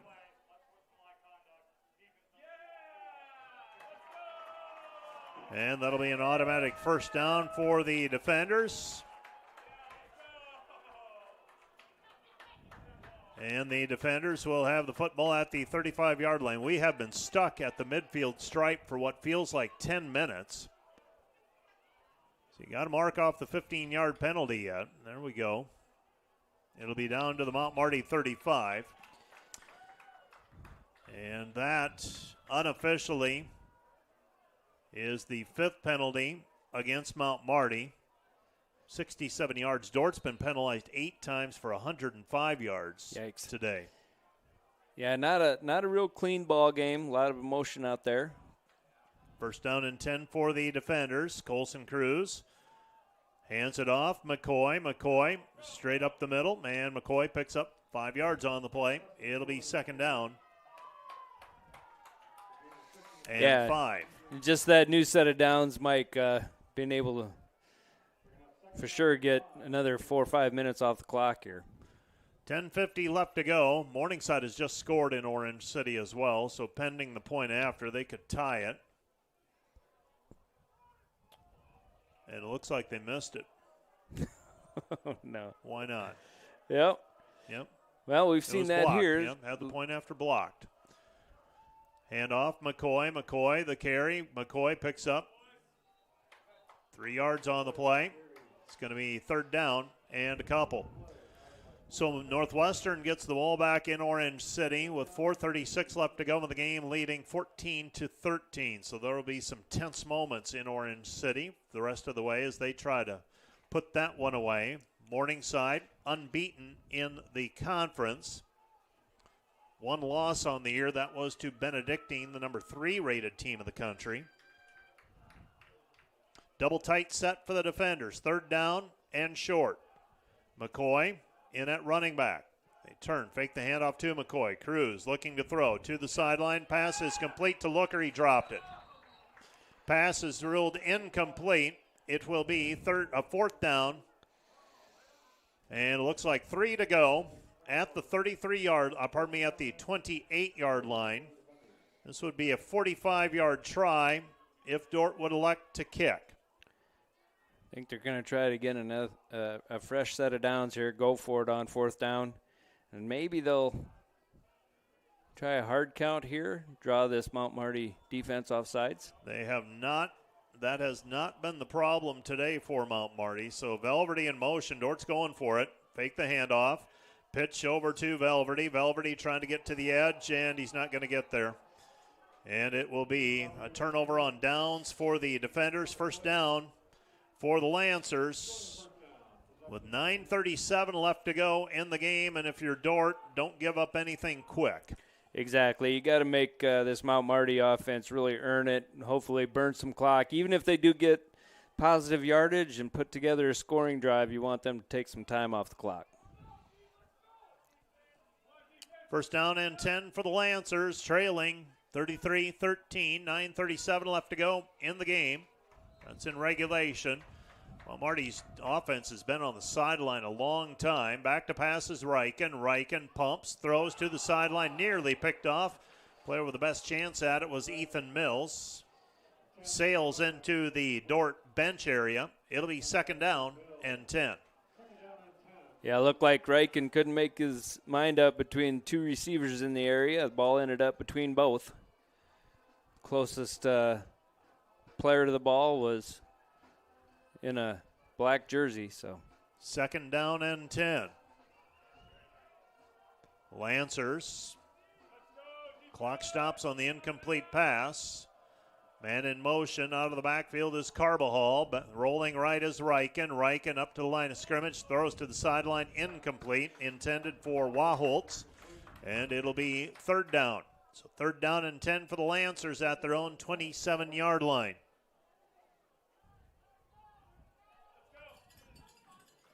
They're nearing the 2-minute warning over in Orange City. That one has some impact on the conference race. Also has an impact on the national scene. Third down and 10.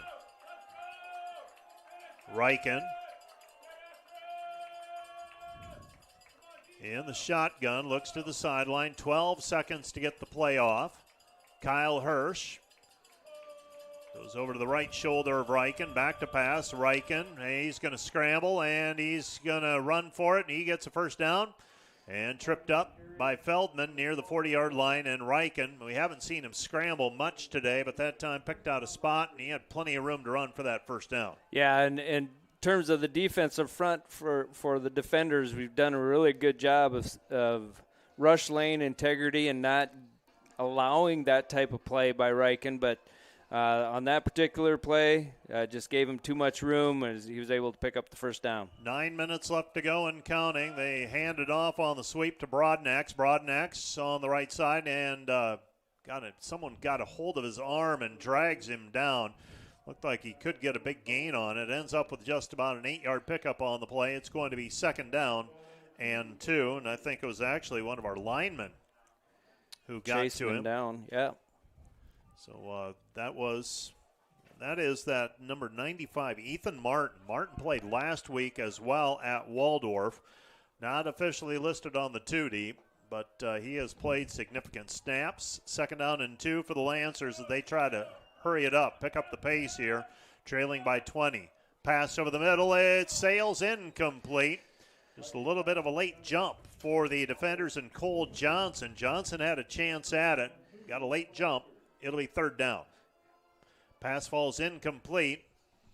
And now the Lancers starting to see, they had a game this year where Riken threw 72 times. I saw that. And I can see how they can play that type of game. They get just enough first downs. 3rd down and 2. 8:05 left to play. 8:06, that is, left to play in the game. Well, Marty handed off Hirsch. Hirsch with an 8-yard pickup on the play, more than enough for a first down. They'll stop the clock momentarily as they move the chains. And now 1st down and 10 for the Lancers at the 45-yard line. Clock actually doesn't stop, beg your pardon. 1st down and 10. Back to pass is Riken to the sideline and out of bounds. Completed to Wachholtz. He picks up 4 yards on the play. Was not going forward. Out of bounds at the 41-yard line. And it'll be 2nd down and 6. 2nd and 6. Back to pass again, Riken. Riken flushed from the pocket. And Riken picks up a 12-yard pickup Looks on like the play. we got but we've a got hold. a flag, and I think we had a hold on the play. Yeah, and we've been guilty of this one today, and we've seen it in previous games. Whenever that quarterback, tucks the ball and scrambles downfield, it's hard for the defensive lineman to disengage, and some offensive linemen got a little bit too much jersey there, and we'll be able to back up this Mount Marty offense. 2nd and 15 now. 2nd and 16, actually. 7:15 left to play in the game. Dordt leading by 20. Man in motion is Wachholtz. 3 receivers set to the right, none to the left. Back to pass. Riken. Riken steps up in the pocket, has a man open, and is picked off on the sideline. Did he get his foot down? Ethan Mills, they'll converse. He caught it. The question is he in bounds? They'll rule him out of bounds, incomplete, and it'll be 2nd down and 16. So 2nd and 16 with 7:08 left to play in the game. So Ethan Mills almost comes up with a circus catch that might have just about sealed it. Yeah, for sure. 3rd down and long. 7:08 remaining. And back to pass, Riken. Riken pressured, steps up in the pocket, hit as he throws it. Pass is picked off, and this time it's taken away by the defenders and Feldman. And Nathan Feldman, the freshman from North Polk, comes away with the interception, and the Dordt defense, they were sitting back and waiting.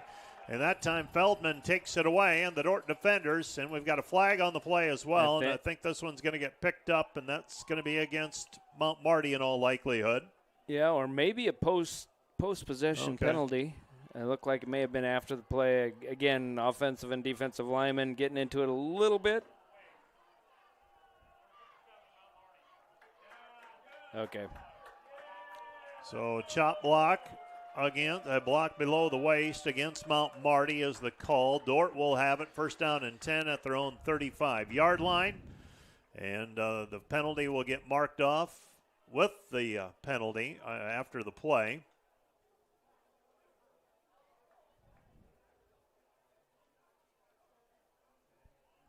The way they have stepped off the penalties today has not engendered confidence. No, I was thinking the same thing, Mike. But, hey, we're on the 48. I think they got we'll it right. it. I think they got it right. Who am I to know? All right, let's get a couple first downs and run this clock out. First down and 10 at the 48-yard line. Snyder goes right to left. And they hand it off. McCoy. McCoy picks up 2 or 3 on the play. It'll be second down and 7. Well, over in Orange City, there's been a punt. And it is, well, there's just a sack by Northwestern. So Morningside looks like the deck stacked against them. I don't know. It's under 2 minutes to go. And they've got it at their own 20. It's a long ways to go, and it sounds like Northwestern's defense playing pretty solid ball today. Second down and 7. Colson Cruz. Defenders up by 20. Handoff McCoy. McCoy unable to run out of the arm tackle that time. Gets back to the line of scrimmage, and that's it. It's going to be third down and 7. So third down and 7. Yeah, taking a look at those numbers. Morningside, 200 yards in the air and 140 on the ground. Northwestern has thrown for 240, and they've run for 30. So pretty one-sided on terms of run-pass for Northwestern, but they are in position to knock off Morningside this afternoon. Currently, Dordt leading Mount Marty 33-13. And what is it we always talk about? You can only beat the team that you're playing on that particular day. Exactly, yeah, and every week you have to strap it on and be ready to go. Third down and 7. 5:29 left to go in regulation. Back to passes Colson Cruz. Cruz floats it up for Looker. Oh, and that's Looker. PI. No, they're not going to call it. Not going to call it. So Isaac Looker. Pass intended for him falls incomplete. And it's going to be fourth down. And Joel Penner doesn't believe it. Yeah, I hate to say it, Mike, but that's one of those calls where it's 5:21 left in the ball game, and it's pretty one-sided. Letting a little go there that I don't know. It's still a ball game. You got to make those calls because that was honestly pretty egregious to me. Pretty obvious pass interference that they kept the flag in their pockets. Muhammad helped off of the field after once the PI happened, you saw Looker actually reach up and grab a little bit. I don't know if it was because he was falling or if he just didn't want to give up an interception potentially on the play because Dordt now in position to punt. But as it is, Muhammad is helped off of the field. He will walk off of the field under his own power, and Dordt will be punting, and we'll see Ivan Roscoe for the first time today. See if he can pin one inside the 10-yard line.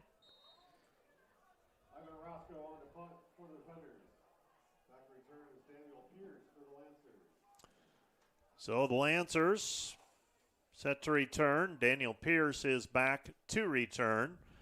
And Roscoe's spiraling kick takes a bounce right at the goal line, and it tumbles into the end zone.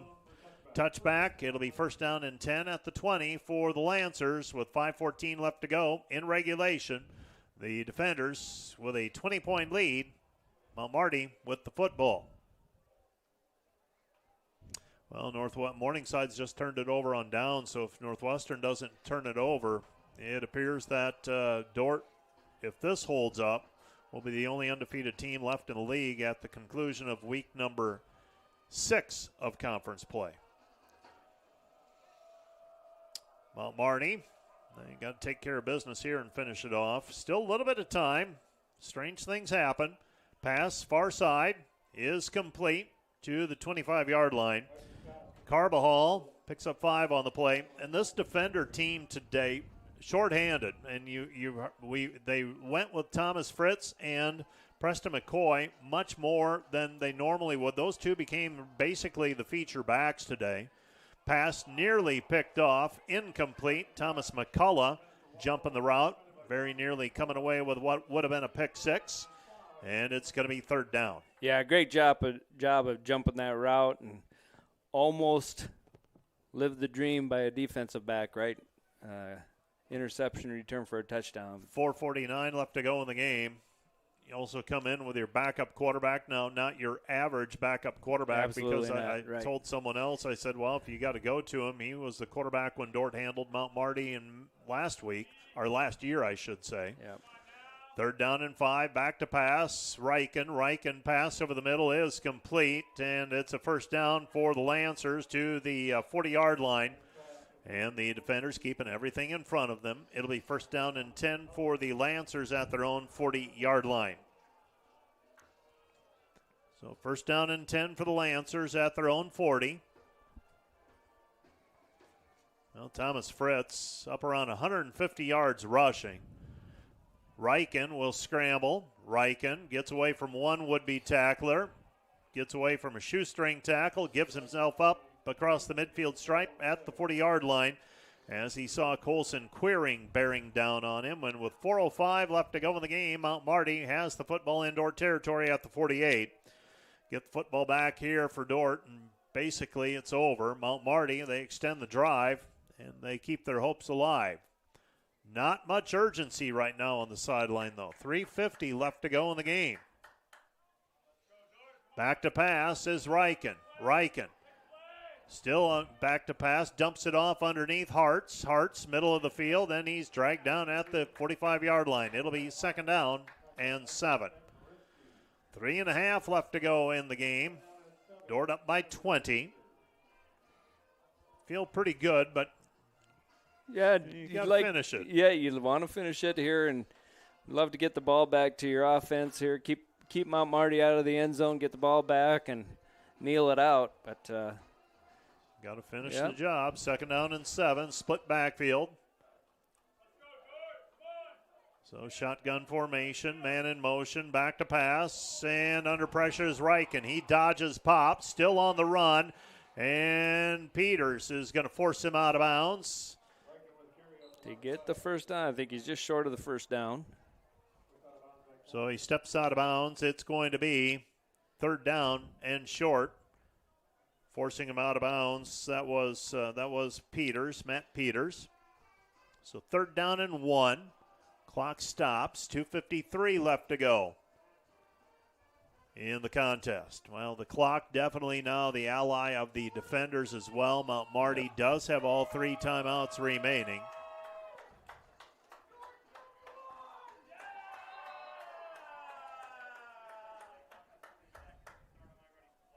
Must have gone final in Orange City. Yep, I'm taking a look right now. Yep, final. Northwestern 14, Dordt 13.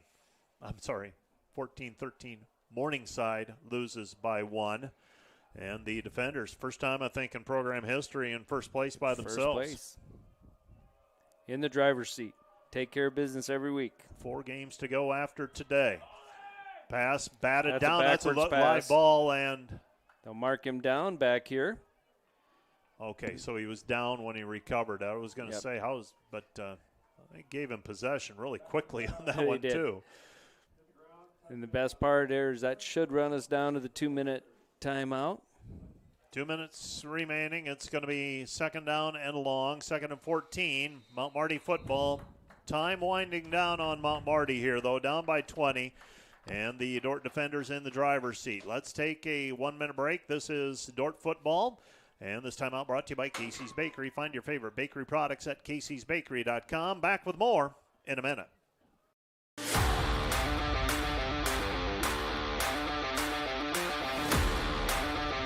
To Piper. Piper up the middle. Piper still on his feet. Touchdown defender.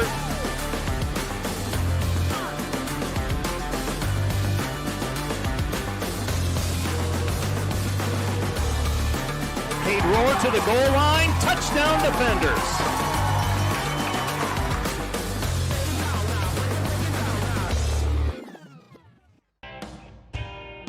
NewTek is your partner for success when purchasing equipment for construction, manufacturing, agriculture, and other industries. Don't miss the opportunity to transform your business and redefine your productivity standards with NewTek. Today's broadcast brought to you by Snyder Insurance and Financial Group of Sioux Center, offering life, health, Medicare supplements, annuities, and more. Trusted service and exceptional products with you in mind since 1973.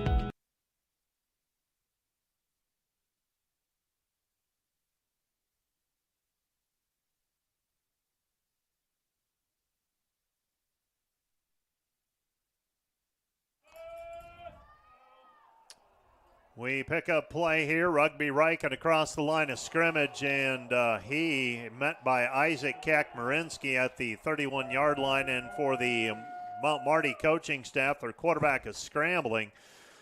I'm also thinking the Mount Marty basketball coaching staff has to be saying, easy now, buddy. You right, can slide, get down, but don't take those kind of shots. But Isaac had a heck of a hit on that play. 3rd down and 3. Riken back to pass. Riken steps up in the pocket, throws it over the middle, taken away by Nathan Feldman, his 2nd interception of the game. I want to ask you, you've had Dordt football. Mount Marty, it is so rare that you see dual athletes now, and especially this combination of basketball, football, basketball. How do you handle that as a coach? I tell you, obviously advantage football. Right? Yeah, because you get them first. You get them first, and you want to. But yeah, you always wonder. Then you get to this last half of the season. Where's the guy's head? Right? I mean, especially if there's. I use the quotation marks. Not a lot to play for, and you play for pride, and you want to win every game, and all that. You can say those things, but for that individual. What's left? Yeah, right. I mean, with the basketball season beginning next week, here's the snap back to Cruz. Cruz hands it off, and see Connor Dodd for the first time this afternoon. Connor picks up 4 yards on the play. It's 2nd down and 6. Now we got a flag on the play. But I understand a football track combination, a football baseball. You can make it work, I think. Yep. With the right athlete, but boy, that basketball, football, you still got 4 weeks of football season remaining. Your basketball season is beginning now. That's a tough one, and I give them credit for doing it, and the coaches have to be on board, and they've worked something out, but it is a unique situation that none of us have really seen before. Right. We have a timeout on the field, and we'll sort out the penalty as well. And we've had enough of those today with 1:09 remaining. So a timeout on the field. This timeout brought to you by Casey's Bakery. Find yourself favorite bakery products at caseysbakery.com. Back with more in 30 seconds. How can I join Defender Forever? It's easy. Go to dordt.edu/forever and sign up. You'll not only stay connected with the Dordt community, but also support the future of Defender Nation. Start Forever now. Once you sign up, you will receive exclusive perks, brand new gear, event access, and the latest Dordt news. Be part of something special. Be part of Defender Forever.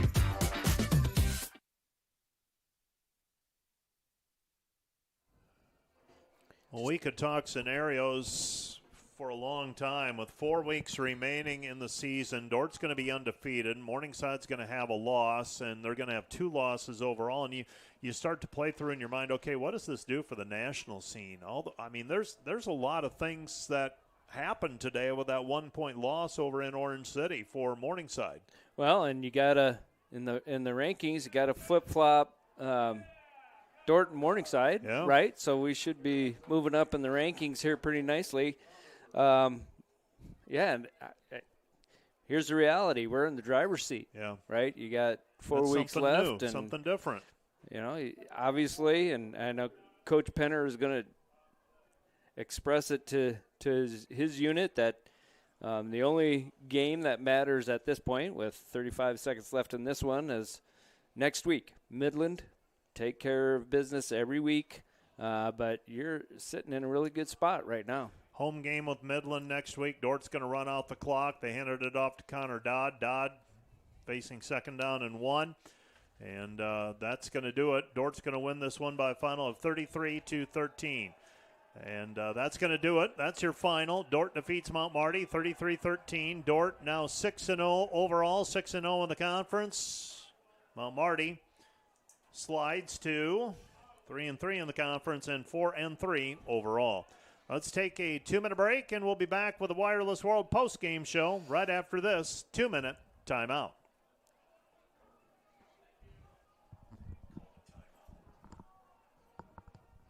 Seriously?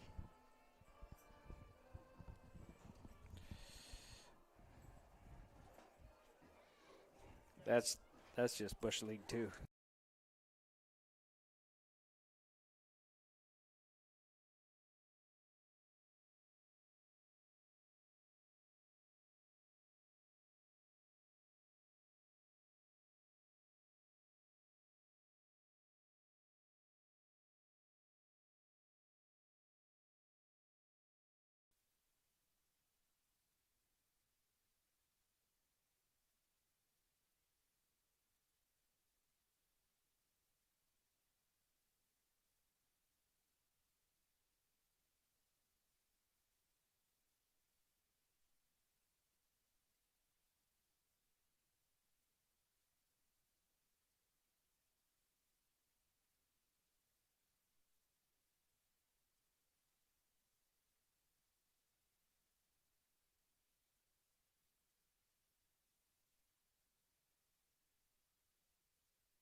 I'm guessing maybe our live stream went back to game footage because when we called it as being over, Mount Marty elected to call a timeout, prolong the outcome just a bit.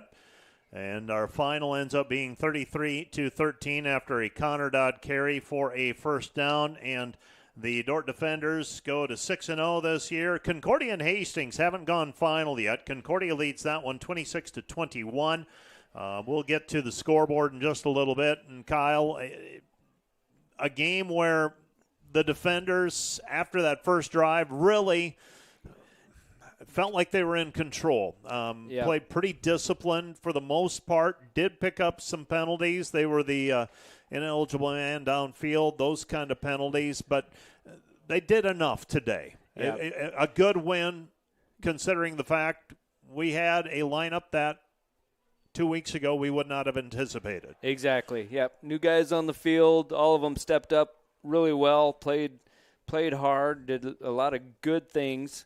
You take away that first drive by Mount Marty, and even the defensive unit really stepped up and did some good things, caused some turnovers, held up. Yeah, giving up 13 to a team that is they have the ability to score some points, and the defense really made them earn it, and offense took care of business really all day long. And in the end, it ends up being the Dordt ground game, the offensive line, the running backs, the running back crew, if you will, combining Preston McCoy. You had Thomas Fritz. You had Colson Cruz scoring 3 touchdowns on the ground. It was a day where we said, you know what, the offensive line is going to have to control things and establish things. They did that, and good things happened for this team on offense. Yeah, exactly. And you know, it all starts with those guys up front. You can't have a good run game. You got to give your quarterback time to throw when you do choose to pass. And it all starts with those 5 guys up front. And they did a nice job today, creating some holes, giving Cruz some time when Dordt did decide to throw the ball a little bit. Just a good job up front, and it looks like we came out of it with those guys healthy, and hopefully we get some other guys back next week. Yeah, in all likelihood lost Kyler Bork. I don't know the severity of that injury, but we did see some positive signs after what looked like it could be one of those big ones. Probably ends up being a shoulder, and we'll see.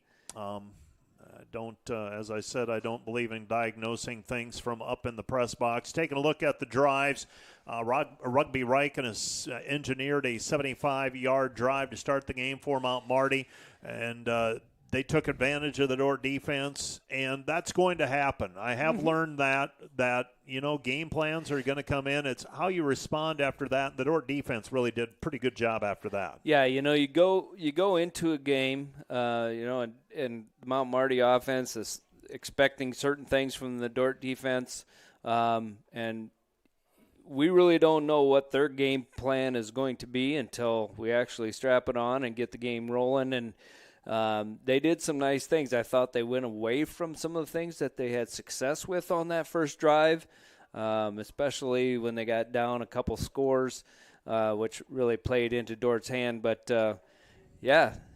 good job of adjusting by the Dordt defense and really held up the rest of the day. And while we wrap things up, let's go ahead and run those Hague Health Center highlights, proudly serving your local community for nearly 60 years with a commitment to healing body, mind, and spirit.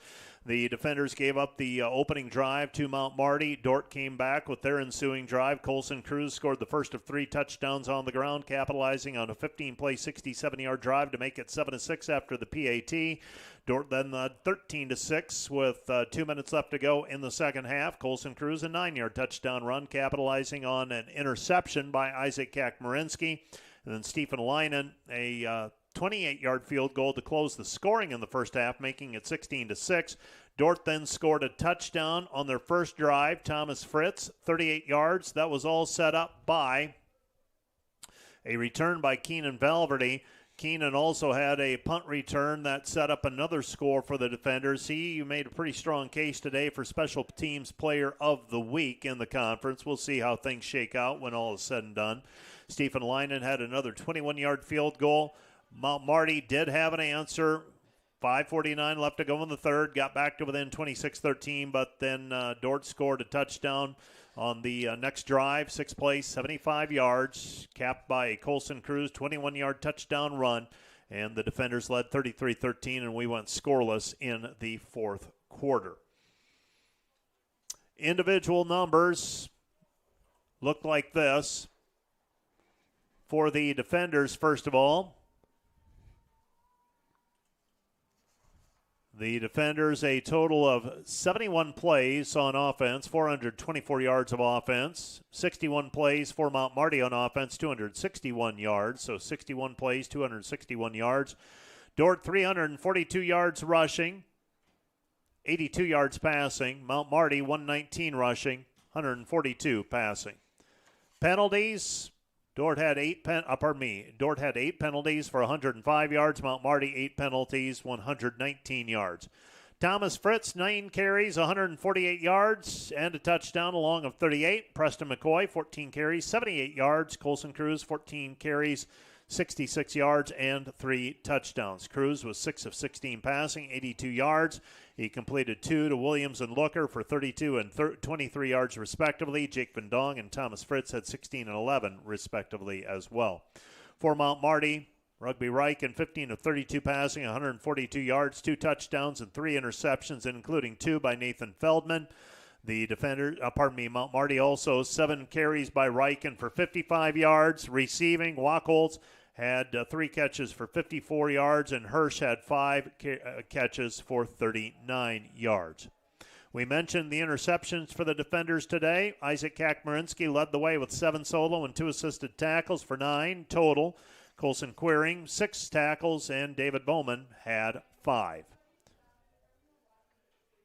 For Mount Marty, they're led by Oliver with 11 tackles, and Dickey had 8. Sacks, Pop and Weinberg combined for the lone sack for the defenders today, though they did get plenty of pressure on Rugby Riken through the course of the day. And anything you want to add, Kyle, before we before we take our final break and I let you go? Anything to add? Well, just a solid ball game here today, and against really a quality opponent.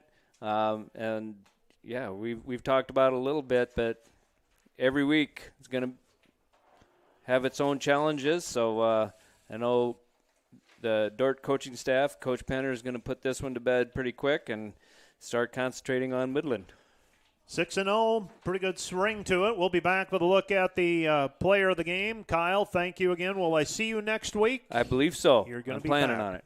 And you're driving with me to Hastings and well, going to take a whole Saturday? And yeah, maybe not. Okay. Well, all right. Well, we'll see. We'll take you next week if nothing else. So, all Kyle, right, thanks good. for your time. You bet.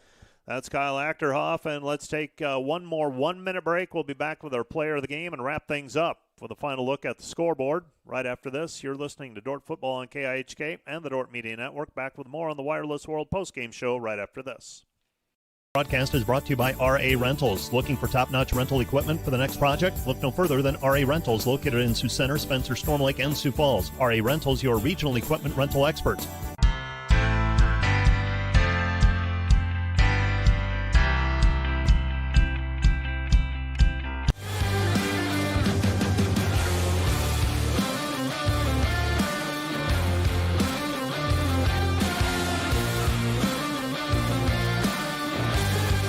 Today's broadcast brought to you by Eric Rankin, a proud sponsor of Dordt University Defender Athletics. For all your investment needs, call 712-722-0618 or visit edwardjones.com. Edward Jones, SPIC. Members Cut, more than meat, where strong values, great food, and hometown spirit comes together. Stop in and taste the difference community makes. Located just south of Scooters on Highway 75. This is a Dordt Media Network student-produced live stream broadcast.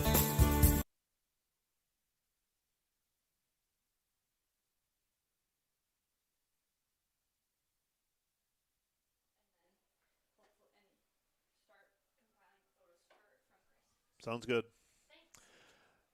The Dordt Defenders come away with the win here today, 33-13, and it is time to choose our player of the game. Player of the game brought to you by Ross Hoekstra with State Farm, serving Sioux County and the tri-state area. Call Ross 712-722-0806 for all your insurance needs.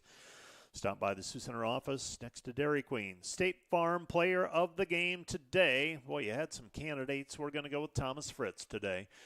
In the end, it was Thomas Fritz's running that helped the defenders. He goes over 100 yards rushing, 148 yards on 9 carries, including a touchdown and a 38-yard run. Some other candidates included Colson Cruz, 14 carries, 66 yards, 3 touchdowns scored. On the defensive side of things, Isaac Kakmarinsky an interception and led the defenders in tackles. You had Keenan Velverty. He could have been a candidate on special teams with a couple of big returns, a punt return and a kick return. But in the end, we go with Thomas Fritz on the player of the game for the Dordt Defenders. So congratulations to him, and that's the State Farm player of the game brought to you by Ross Hoekstra. The scoreboard for the conference as we wind things down and head over to the DeWitt for volleyball. It was Northwestern beating Morningside 14-13. Hastings has just taken the lead on Concordia at 29-26. Midland over Briar Cliff 49-0. It's going to be a 4-2 Midland team that comes to Sioux Center next week. So as you take a look at the standings, Morningside goes to 5-1. The Defenders go to 6-0. Concordia still to be determined. Mount Marty 3-3. Midland 4-2. Northwestern 4-3. Briar Cliff 3-4. Hastings to be determined. Dakota Wesleyan idle today. Doane idle as well. Waldorf did not play either. Only 4 games in the league today. Earlier today, men's soccer 2-2 tie between Dordt and Doane. And the women are underway, and Dordt has just scored on a Brooke Margema goal in the 64th minute. So the Defenders leading 1-0 over Mount Marty, a team that they are tied with in the league. So, with Doane, a team they are tied with in the league. So that one's still with some legs left, though. About 35 minutes left to go in that contest. So that is going to do it for our broadcast this afternoon of Dordt football on KIHK and the Dordt Media Network.